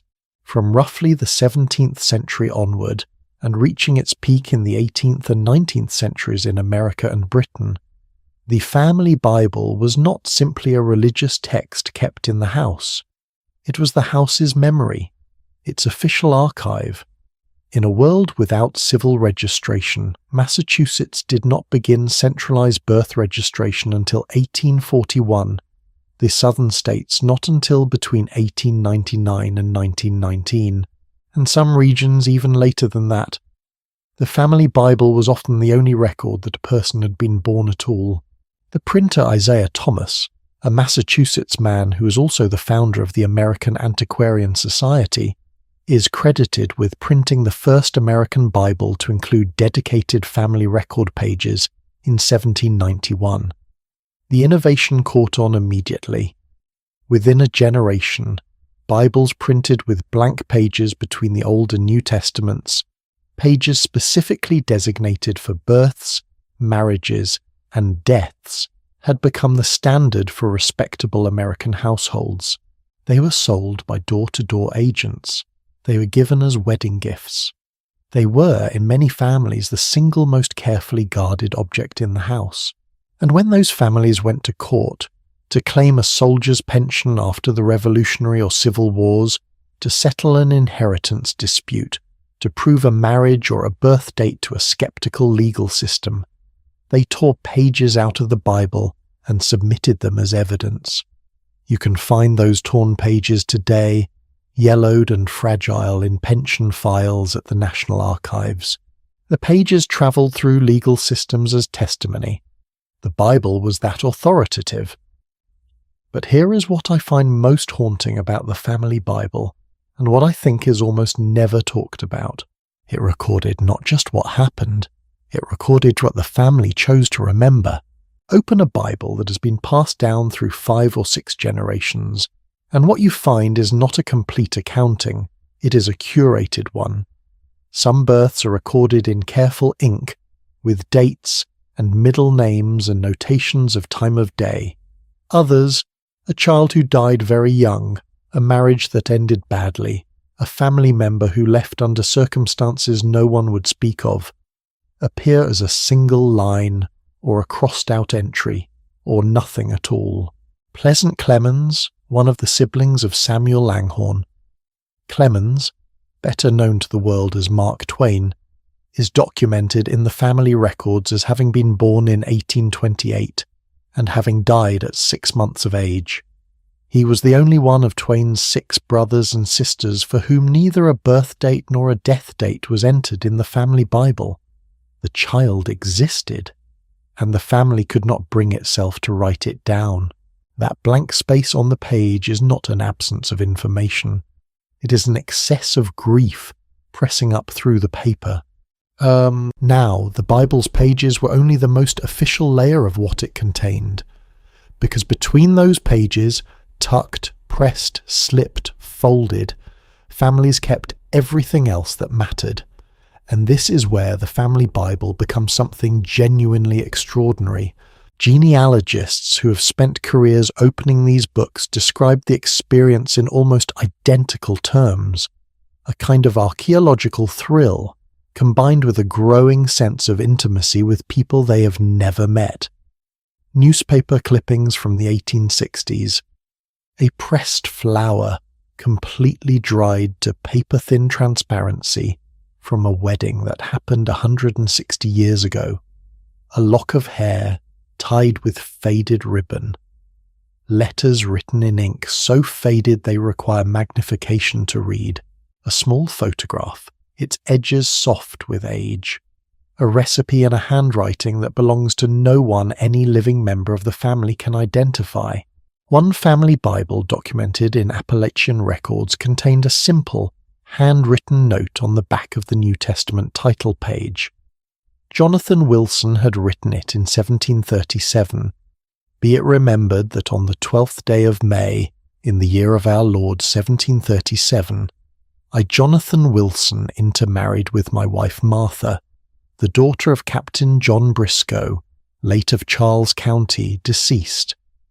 And on the 6th day of May following, my wife Martha was delivered of a man-child whom God preserved, and was baptized the 15th day of the same month by the name of John, and I beseech God of his mercy to bless John Wilson.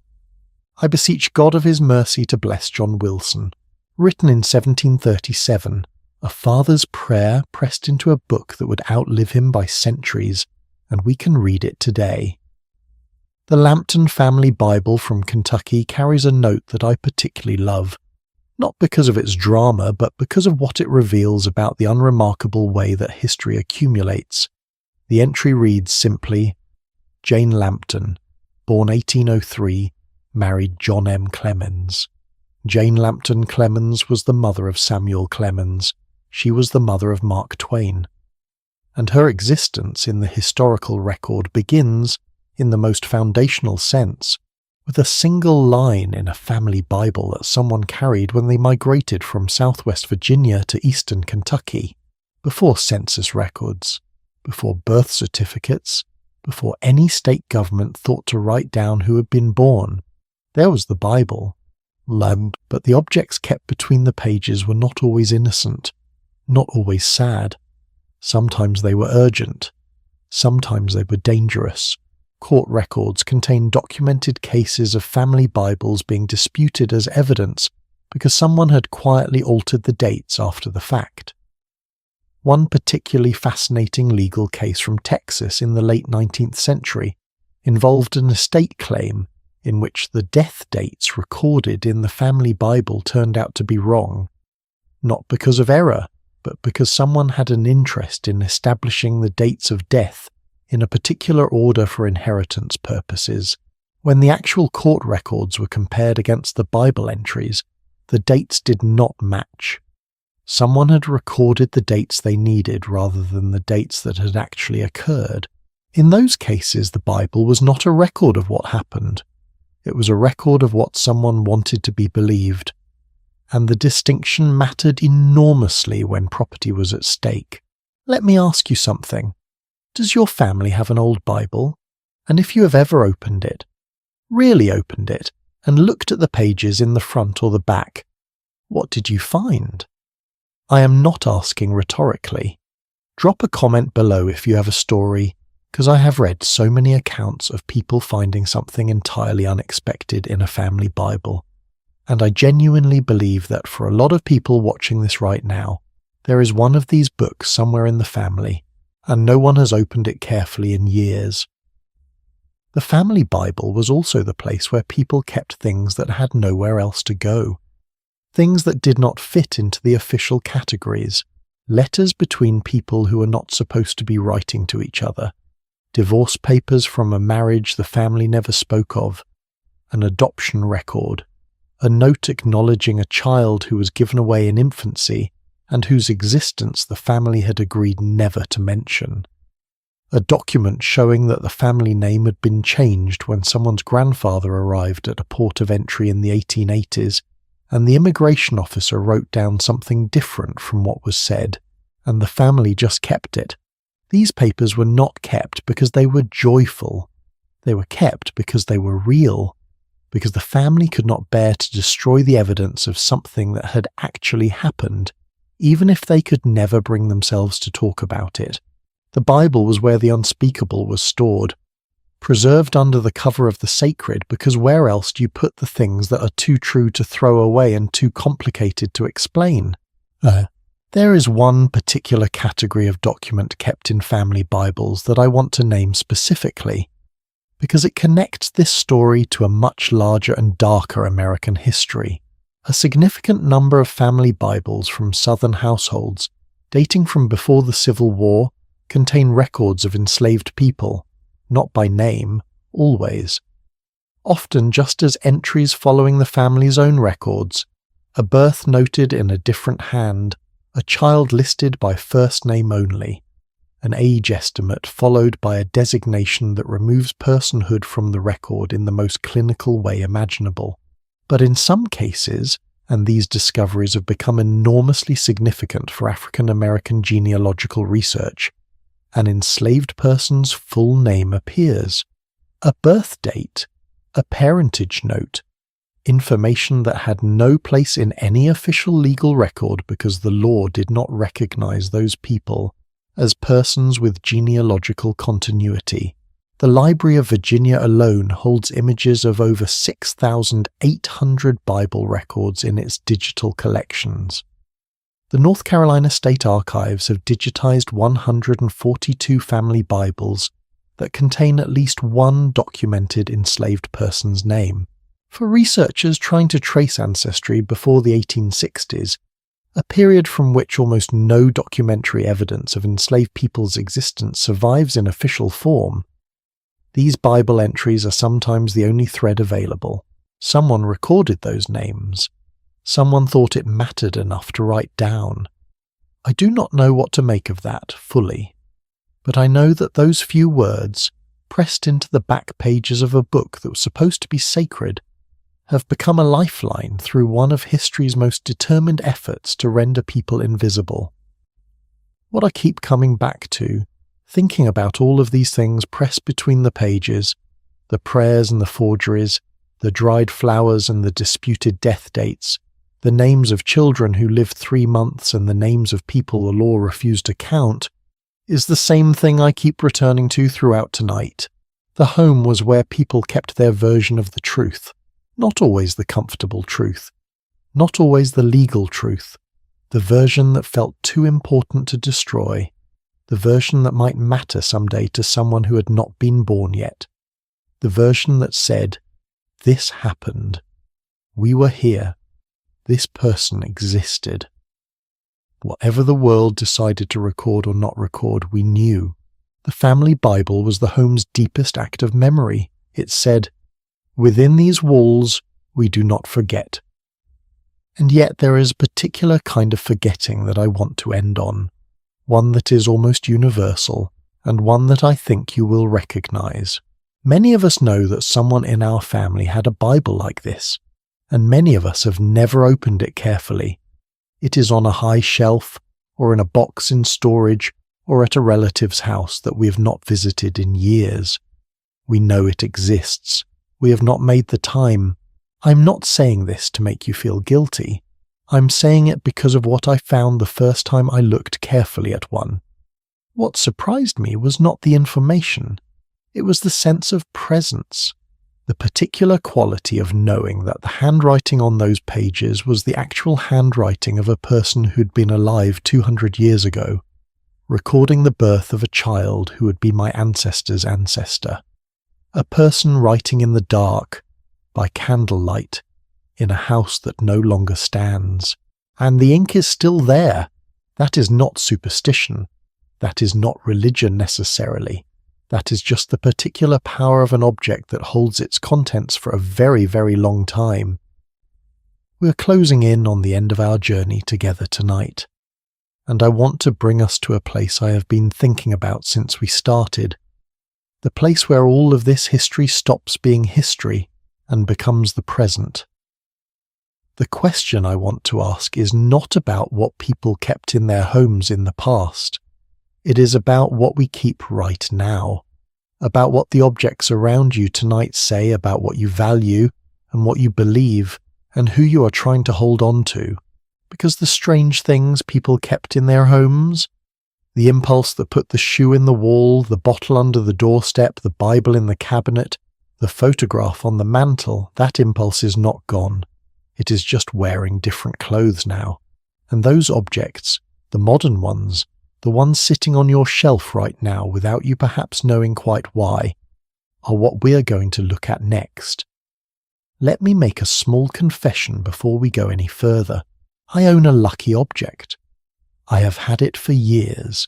It is not impressive to look at. It is not ancient. Nobody significant owned it before me. But there is one particular circumstance, a specific kind of high-pressure situation, where I find that having it nearby changes something in my nervous system. Something in my chest unclenches slightly. My breathing slows. I feel, for a completely irrational reason, more prepared. I am not telling you what it is, partly because I do not want to break whatever spell it has, and partly because, and I think you will understand this, the power of a lucky object is personal in a way that does not survive exposure very well. But I am telling you I have one because I think most of you do too. And I want to talk about why that is because the answer turns out to be considerably more interesting than people are irrational. The four-leaf clover is one of those objects whose history exists in a peculiar gap between the ancient and the entirely ordinary. It is sold in gift shops. It appears on greeting cards. It is the emoji people send on exam days and before job interviews, and its first recorded mention in the English literary tradition, the oldest documented acknowledgement that finding one carries some specific good fortune, appears in a book published in 1620. A writer named Sir John Melton recorded it. If a man walking in the fields find any four-leaved grass, he shall in a small while after find some good thing. 1620. That is 2 years before the Mayflower landed at Plymouth. The four-leaf clover was already old knowledge when the first English settlers were crossing the Atlantic. What is interesting about that first recorded mention is the casualness of it. Sir John Melton did not treat it as a curiosity worth explaining. He wrote it down the way you would record something obvious, something that everyone in the room already knew, which tells you that the belief was already so embedded in everyday English culture that it required no justification. You just knew that the four-leafed one meant something, the way you just know still, without having to think about it. Now here is where this gets genuinely surprising. In 2010, a psychologist named Lisanne Damisch and her colleagues at the University of Cologne published a study in the journal Psychological Science that examined what actually happens when a person believes they have a lucky object. Not whether the luck is real, what the psychological effect of believing in it is. What they found was this. Participants who were told they had a lucky golf ball performed 35% better in a subsequent golf putting task than participants who were told they had a neutral ball. 35% for a belief. For nothing more than the conviction that the object in their hand had a particular status. In a follow-up experiment, participants who were allowed to bring their own personal lucky charms to a memory test outperformed those who were not allowed to bring them. And the mechanism, what was actually producing the improved performance, was not mysterious at all. It was something measurable and explicable. The belief in the charm increased what researchers call self-efficacy, the person's own sense of confidence in their ability to succeed, and that increased confidence led to greater persistence, higher goals, and ultimately better results. Damisch summed it up in her own words. We found that activating good luck beliefs via a common superstitious ritual enhances performance on various tasks. It does so by increasing perceived self-efficacy. The charm does not change the world. It changes the person, and changing the person changes the outcome.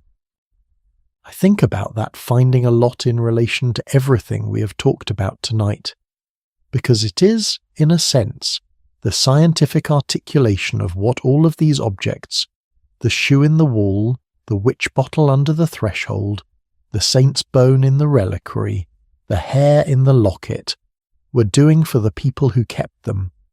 They were not changing the external world, they were changing the internal one.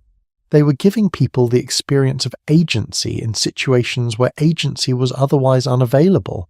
When you have no antibiotics and your child is sick and you place a witch bottle under the hearth, you have done something, you have acted.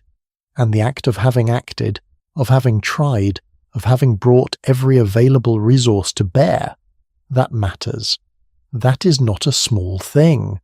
That is the difference between helpless terror and the kind of functional anxiety that allows you to keep moving. Lucky charms, in the deepest sense, are not about luck. They are about the courage to continue.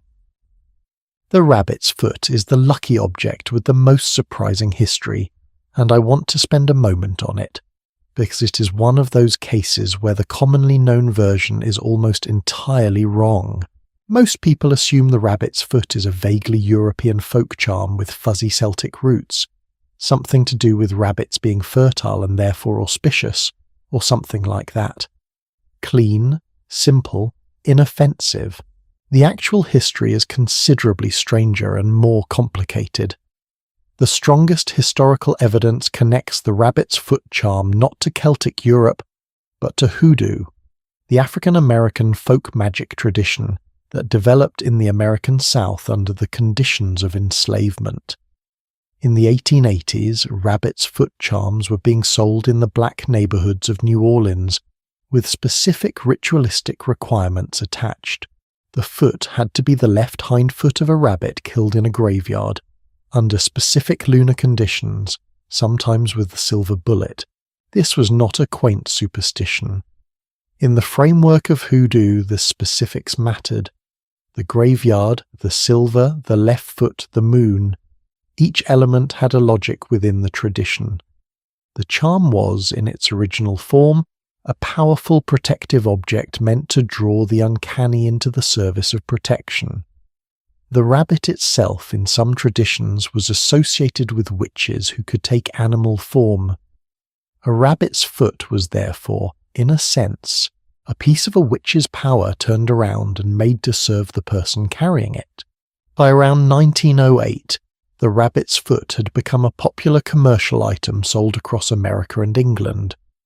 President Theodore Roosevelt wrote in his autobiography that he'd been given a gold-mounted rabbit's foot by the famous boxer John L. Sullivan. The charm had, by that point, lost most of its specific ritual requirements. It had been stripped from its tradition, repackaged. dyed in cheerful colours and sold as a novelty. The meaning had been absorbed by the culture at large, and in the process its roots had been largely obscured. That transformation from sacred to secular, from ritual object to mass-produced trinket, is something I find genuinely melancholy, but also fascinating. Because the fact that the charm survived the stripping of its original meaning, that people kept buying and carrying rabbit's feet even when the specific why of it had been lost, that tells you something important. The need the charm was meeting was so fundamental that it persisted even after the explanation was gone. Let me ask you something personal, and I mean this genuinely, not rhetorically. What do you carry? Not metaphorically, literally. Is there something in your bag or pocket right now? A coin, a stone, a keychain? Something someone gave you that you have never removed since the day you got it? That you have carried for years without quite knowing why? I would genuinely love to know. Drop it in the comments. Not because I am going to judge it, because I think the aggregate of everyone's answers would tell a more honest story about what humans actually are than almost any survey or psychology study could. There is one more dimension of the Lucky Charm story that I've been holding back, because it changes the whole picture. The four-leaf clover's first literary mention was in 1620, as we established. But the association of the clover with good fortune is considerably older than that.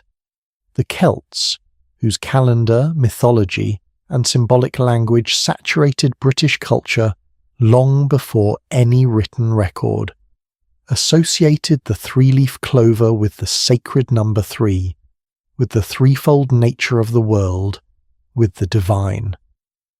The four-leaf variant was extraordinary by definition, precisely because it was anomalous. One in approximately 10,000 clovers has 4 leaves.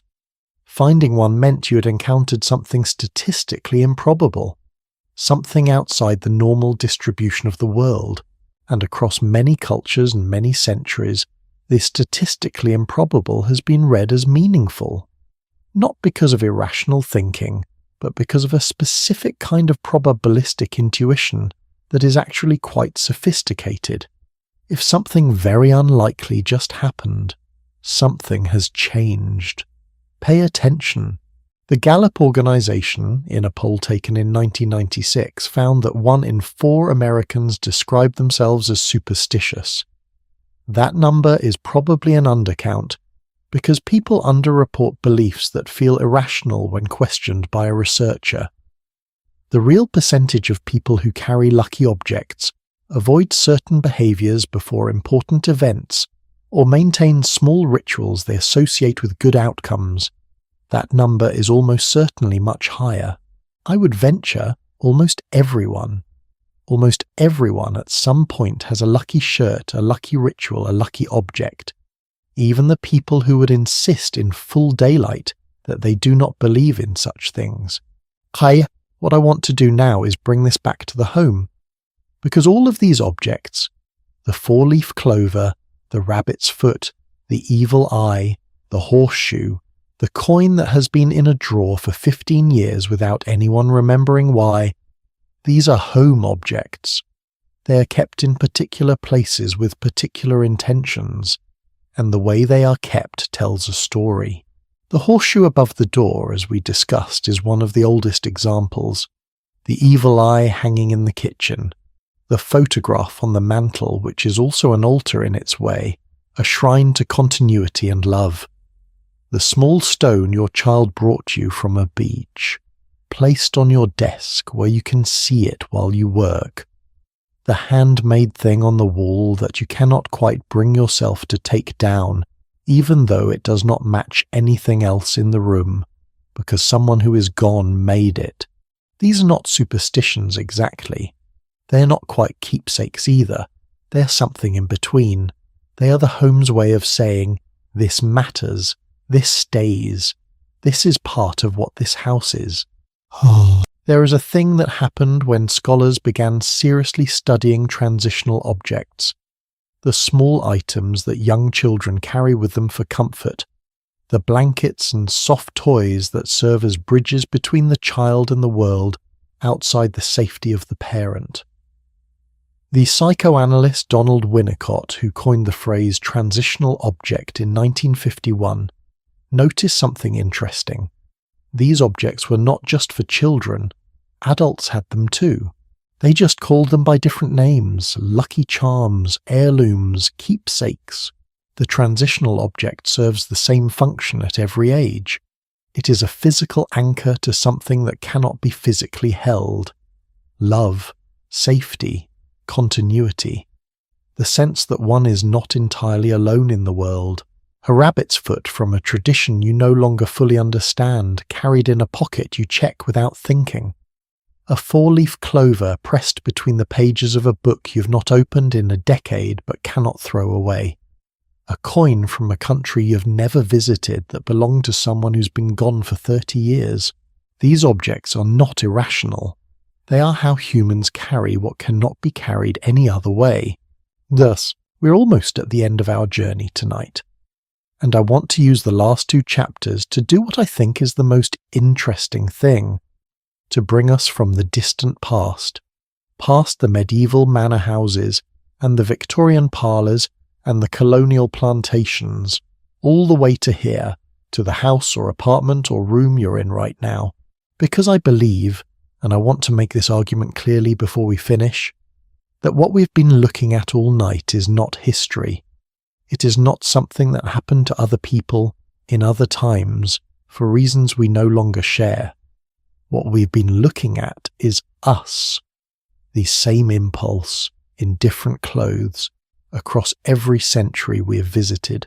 The shoe in the wall and the phone screen lock, the witch bottle and the wellness crystal on the windowsill, the saint's relic and the urn on the mantelpiece, the family Bible and the photo that has been your screensaver for 4 years, the priest hole in the room in your house that is specifically set aside and specifically yours, where you close the door and the rest of the world stops being able to reach you. Different objects, different names, the same aching, ferocious, entirely human need underneath. We are almost done. And the last thing I want to talk about is the question of what we pass on, what the lucky coin in the drawer eventually becomes, what it means when an object outlives the person who chose it and finds itself in the hands of someone who does not know its story. Because that, I think, is the most haunting chapter of everything we have covered tonight, and we are going to get to it right now. In April of 1996, an estate auction was held at Sotheby's in New York City.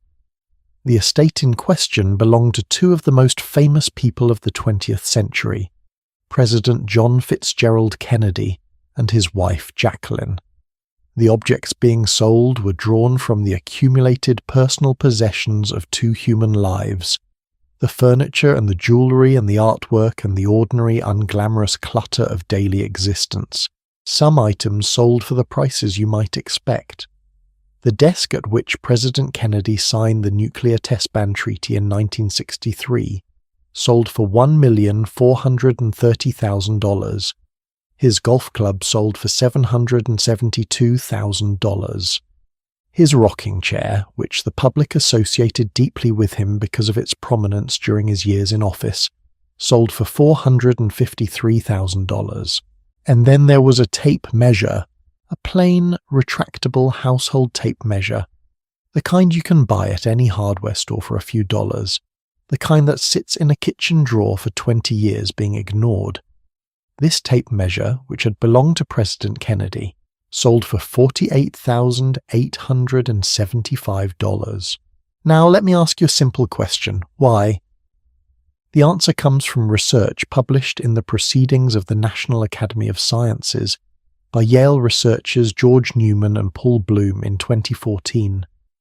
They had been studying what they called contagion, a specific form of thinking in which people believe that a person's essential qualities, their essence, can be transferred to an object through physical contact. The word they chose is deliberately provocative.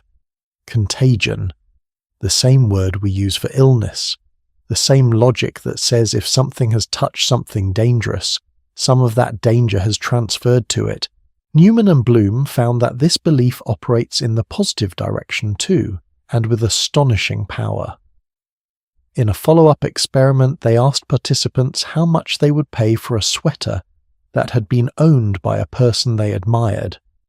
And then they asked, would the price change if the sweater were sterilized before they received it? People said they would pay 14% less for the sterilized sweater, 14% less. Not because the sweater had changed, not because anything about its utility or its warmth or its fabric had been altered, because sterilization, in their minds, removed something invisible, something they could not name, but whose presence they valued at a very specific dollar amount. The researchers were categorical. This is not rational thinking. It is magical thinking. The belief that a person's essence remains in their objects after they are gone, and it is not restricted to credulous, uneducated, or unusually superstitious people. It appears to be, as Newman and Bloom put it, a human universal. This is the same logic that makes an heirloom, not the value, not the age, not the craftsmanship, the contact, the fact that your grandmother's hands held this, that your grandfather wore this watch every day for 40 years, that this ring went on your great-grandmother's finger on her wedding day and stayed there until the day she died. Those facts do not change the physical object, but they change everything about how the object is received. The psychologist Russell Belk, who did foundational work in the 1980s on what he called the extended self, the idea that our possessions become genuine extensions of who we are, documented something striking in his research on natural disaster victims.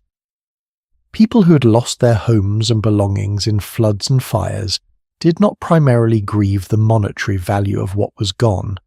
They felt personally injured. They felt that a part of themselves had been destroyed, because in a very real psychological sense it had. The objects we keep are not separate from us. They are us, distributed across the material world, and when they are passed to someone else, when they cross the threshold from one life to another, they carry something of the original person with them. This is what the medieval Christian called the saint's essence in the bone, what the ancient Egyptian priest called the ka that lingered in the tomb's furniture, what the modern psychologist calls contagion. Different vocabularies, one observation. Ray, I want to tell you about a teddy bear, not as a piece of whimsy, but as one of the most moving objects I have encountered in any research I have ever done for anything. In 1917, a 10-year-old girl named Aileen Rogers sent a care package to her father, Lawrence, who was serving as a medic in the First World War. In the package was her childhood teddy bear. She wanted him to have something from home, something of hers. Lawrence wrote back. He said, "Tell Aileen I still have the teddy bear, and I will try to hang on to it for her. It is dirty, and his hind legs are kind of loose, but he is still with me." Lawrence was killed at Passchendaele in 1917. The bear, by then missing both its legs and its eyes, was found with him when he died. The army returned it home. The bear had been held through whatever Lawrence experienced in that war. It had absorbed, in the most physical sense, the conditions of those last months. It had been with him. That bear is now held at the Canadian War Museum in Ottawa. It is one of the most significant artifacts in their collection. It measures approximately 12 centimeters long. It has no fur on significant parts of its body. It has no eyes, and it is irreplaceable, not because of its monetary value, which is essentially zero, but because of what passed through it. The contact, the hands, the time, the love. Here is something that strikes me about the way heirlooms function, and I do not think I have seen it stated clearly anywhere. An heirloom is a relationship that survives its participants. When Aileen sent that bear to Lawrence, it carried her.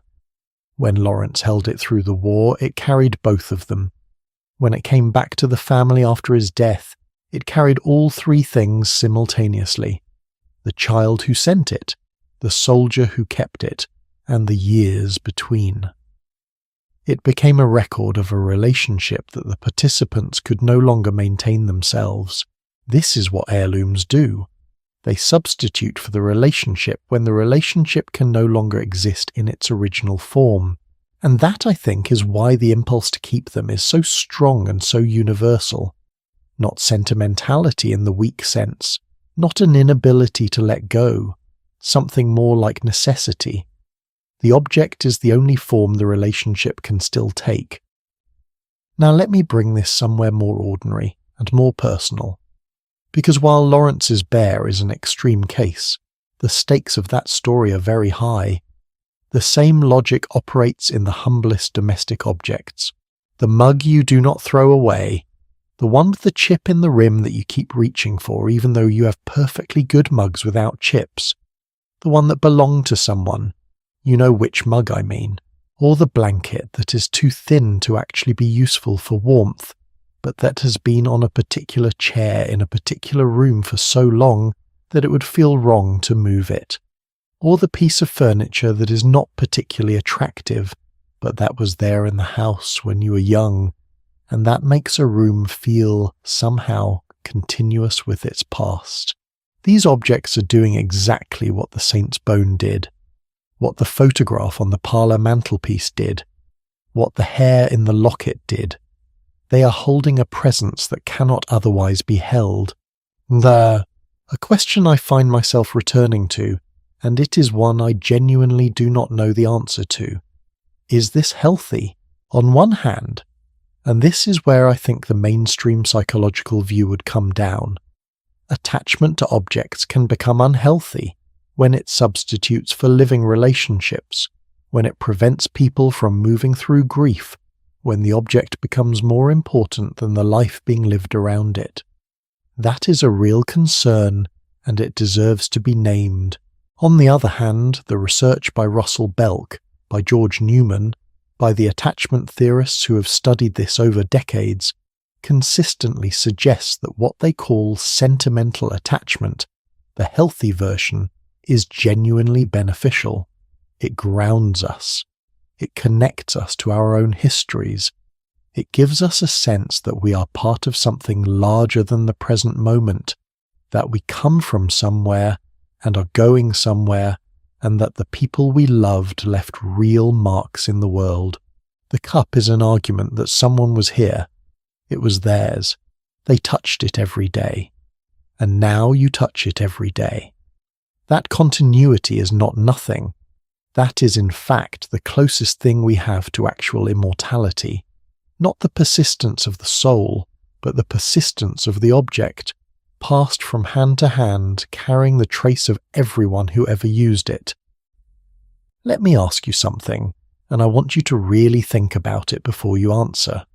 What object in your home do you believe contains the most of another person? Not the most monetary value, not the most practical use, the most of another person. A piece of jewellery, a tool, a book with annotations in a handwriting that is not yours, a garment folded in a drawer, a piece of furniture that came from a house that no longer exists. Drop it in the comments, not because I am asking you to share something private, only share what you're comfortable sharing, but because I think the aggregate of those answers would be something remarkable. It would be a map of what people keep and why they keep it. And I think that map would look very similar to the maps we've been tracing all night, through priest holes and witch bottles and hair wreaths and family Bibles. The same logic, all the way down. There is one more dimension to this that I want to name before we move on, because it has been quietly underlying everything we've talked about in these last few chapters. It is the question of what happens to an object when no one is left who knows its story. Every heirloom begins with a full account of itself. Someone knows whose ring this was. Someone knows which battle the medal came from. Someone knows why the mug matters. But knowledge has to be transmitted, and transmission requires attention and intention. and someone on the receiving end who is listening. When those conditions are not met, and they are often not met because families are complicated and people die at inconvenient times and conversations get postponed, the knowledge is lost. What remains is the object without its story, and an object without its story is in a peculiar position. It is still materially present, still carrying whatever contact was pressed into it over the years, but the people who could explain why it mattered are gone. And the people who inherit it face a choice: keep something they do not understand, or release something they do not understand. Many people keep it anyway, and I find that deeply moving. The impulse to preserve something whose meaning has become opaque, to keep it precisely because the meaning might come back, might be recovered, might matter to someone who's not been born yet, is the same impulse that pressed a child's shoe into a chimney 700 years ago. We do not know exactly why this matters, but we know that it does. What I believe, after spending a great deal of time with all of this, is that the strange things people kept in their homes were not strange at all. They were the most natural things in the world, objects that held the people and the beliefs and the fears and the love that could not be held any other way. And what we keep in our homes now is the same. Different shapes, different names, different explanations, but the same irreducible impulse to make the home a record, to fill it with proof, to say in every arrangement of every object that something happened here that mattered. We're almost at the end of our night together, and I want to close by bringing all of this home to the most personal question of all, about what it means to look around the room you're in right now and to ask, what would someone find here if they opened my walls in 300 years? What would they know about you?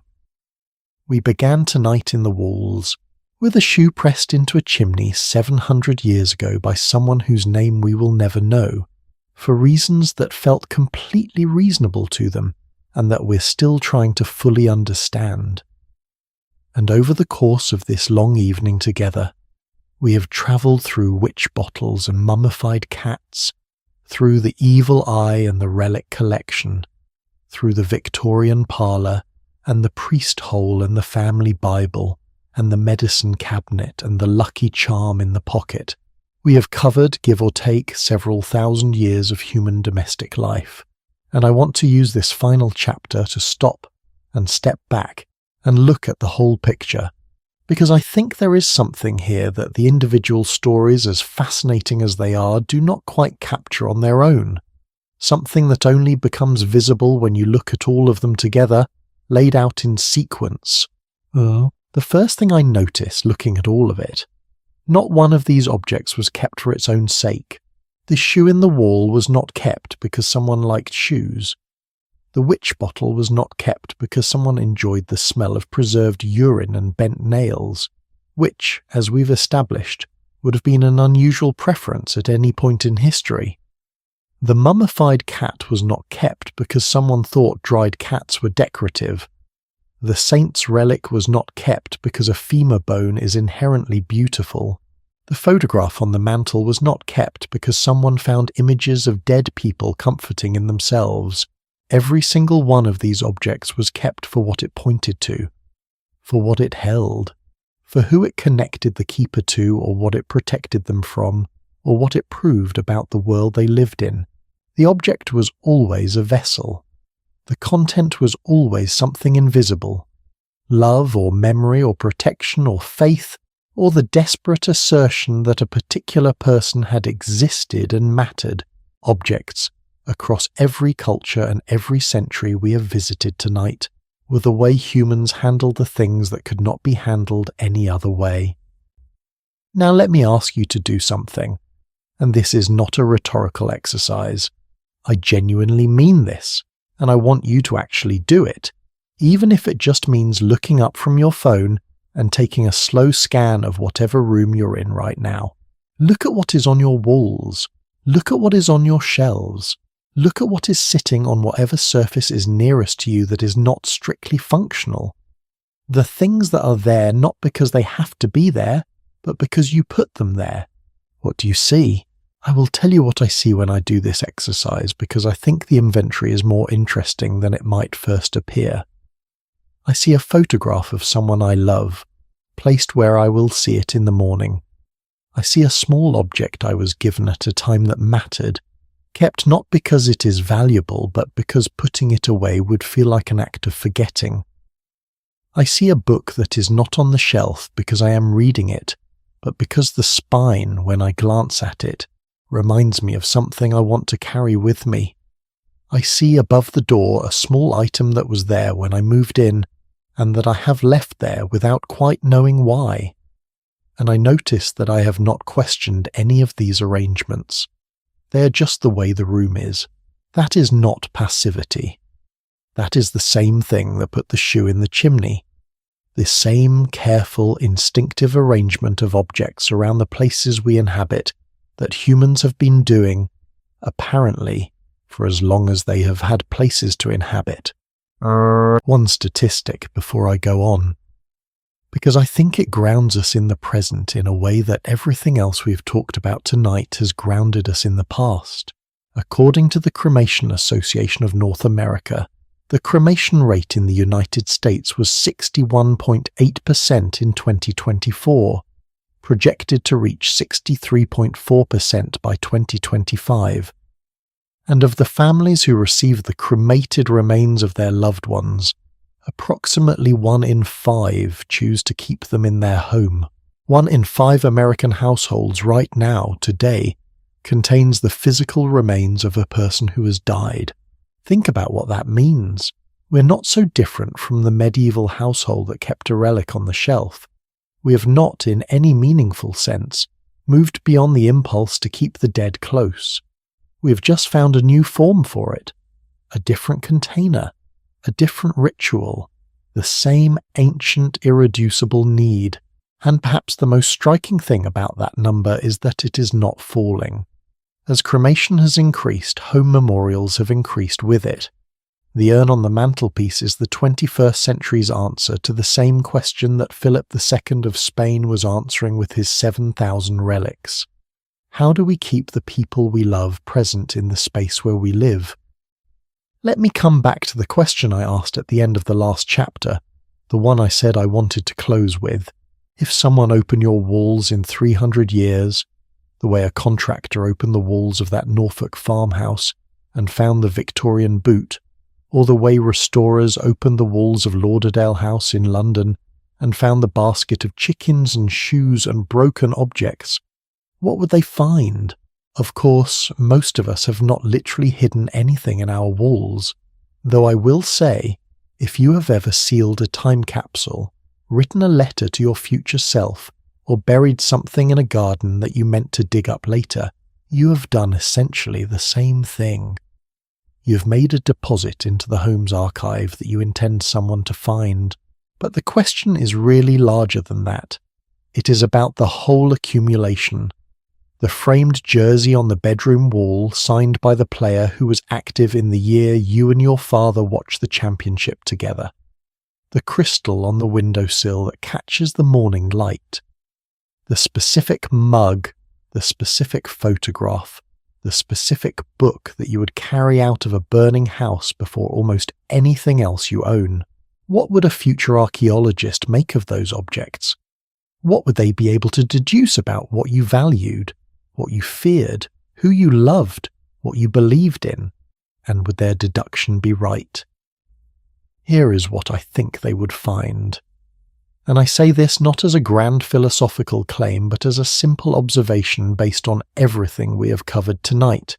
They would find that you too were afraid sometimes, that you too wanted protection, that you surrounded yourself with the things and the people and the memories that made you feel less alone in the world, that you built, inside the walls of wherever you lived, a small private museum of everything you were unwilling to forget. They would find that you were not so different from the person who pressed a child's shoe into a 15th century chimney in East Anglia, not so different from the person who boiled nails and hair in a bottle in 1682, not so different from the medieval monks who kept the bones of the people they considered great, not in museums but in their own sleeping quarters, next to their own beds, because they wanted to remain close to what mattered. They would find, in other words, a human being, completely, unmistakably across every century a human being.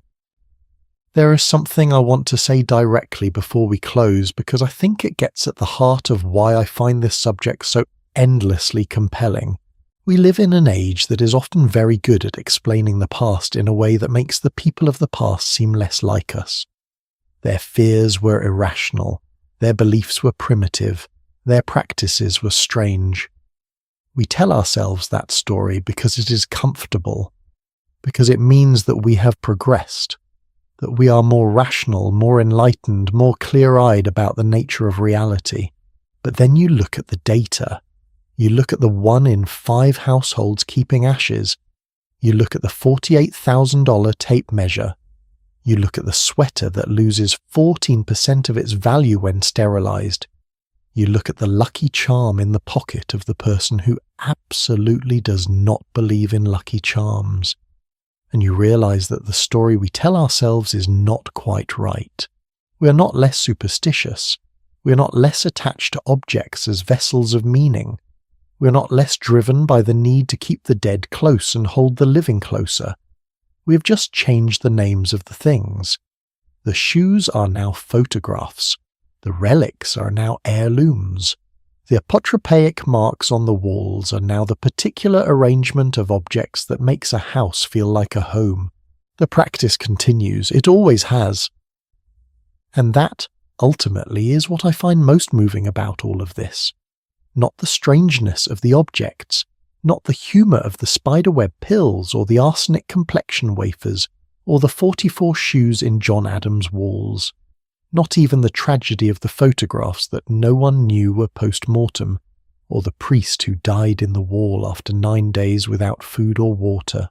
What I find most moving is the continuity, the unbroken thread that connects a Sumerian artisan carving an eye idol out of alabaster more than 5,000 years ago to a family in 2025 keeping an urn on a shelf in a suburb of Denver or Cincinnati or Charlotte. The thread that runs through all of it, the choice to make the home a record, to fill it with proof, to say, through objects, that something happened here that mattered, that someone was here, that they were loved. That is not superstition. That is not primitive thinking, and it is not particularly modern thinking. It is just human thinking, doing what human thinking has always done. So tonight, as you settle in and let everything get quieter, I want to leave you with one last thought to carry into sleep. Somewhere in the room you're in right now, or in a room nearby, there is probably an object that holds something invisible. Not a ghost, not a spirit in the old sense, not anything you would be embarrassed to describe in daylight. Just a piece of someone or something that you are not ready to let go of, that you have kept in this house, because keeping it is the closest you can get to keeping what it holds. You did not need to know the history of the witch bottle to do that. You did not need to read about Nicholas Owen or Philip II of Spain or the Pendle witches or the family Bible of Mark Twain's mother. You did it anyway, because it is what people do, because it is what people have always done. The strange things people kept in their homes were never really strange. They were just the most honest version of themselves that people were able to make. These things I hold, these things I keep close, these things I am not ready to release. I hope tonight, wherever you are, that you sleep well, that whatever you're holding feels a little lighter after the company of so many other people who held things too. Thank you for spending this night with me. I mean that more than I usually find words for. You stayed with this story through shoes and bottles and cats and bones and photographs and hair and secret rooms and medicine cabinets and lucky charms and the objects that outlive us. That is a long journey, and I am genuinely grateful for your company. If something from tonight moved you or surprised you, or made you look at your own walls a little differently, please leave a comment below. I read every single one, and if someone in your life would appreciate a night like this, a long, quiet, thoughtful evening with history and psychology and stories that connect the very old to the very now, please share this with them. Those recommendations mean more than you know. There is another story coming, and I think if you have spent this night with me, you will want to be there for it. I cannot wait to share it with you. Good night, sleep well, hold what you love close.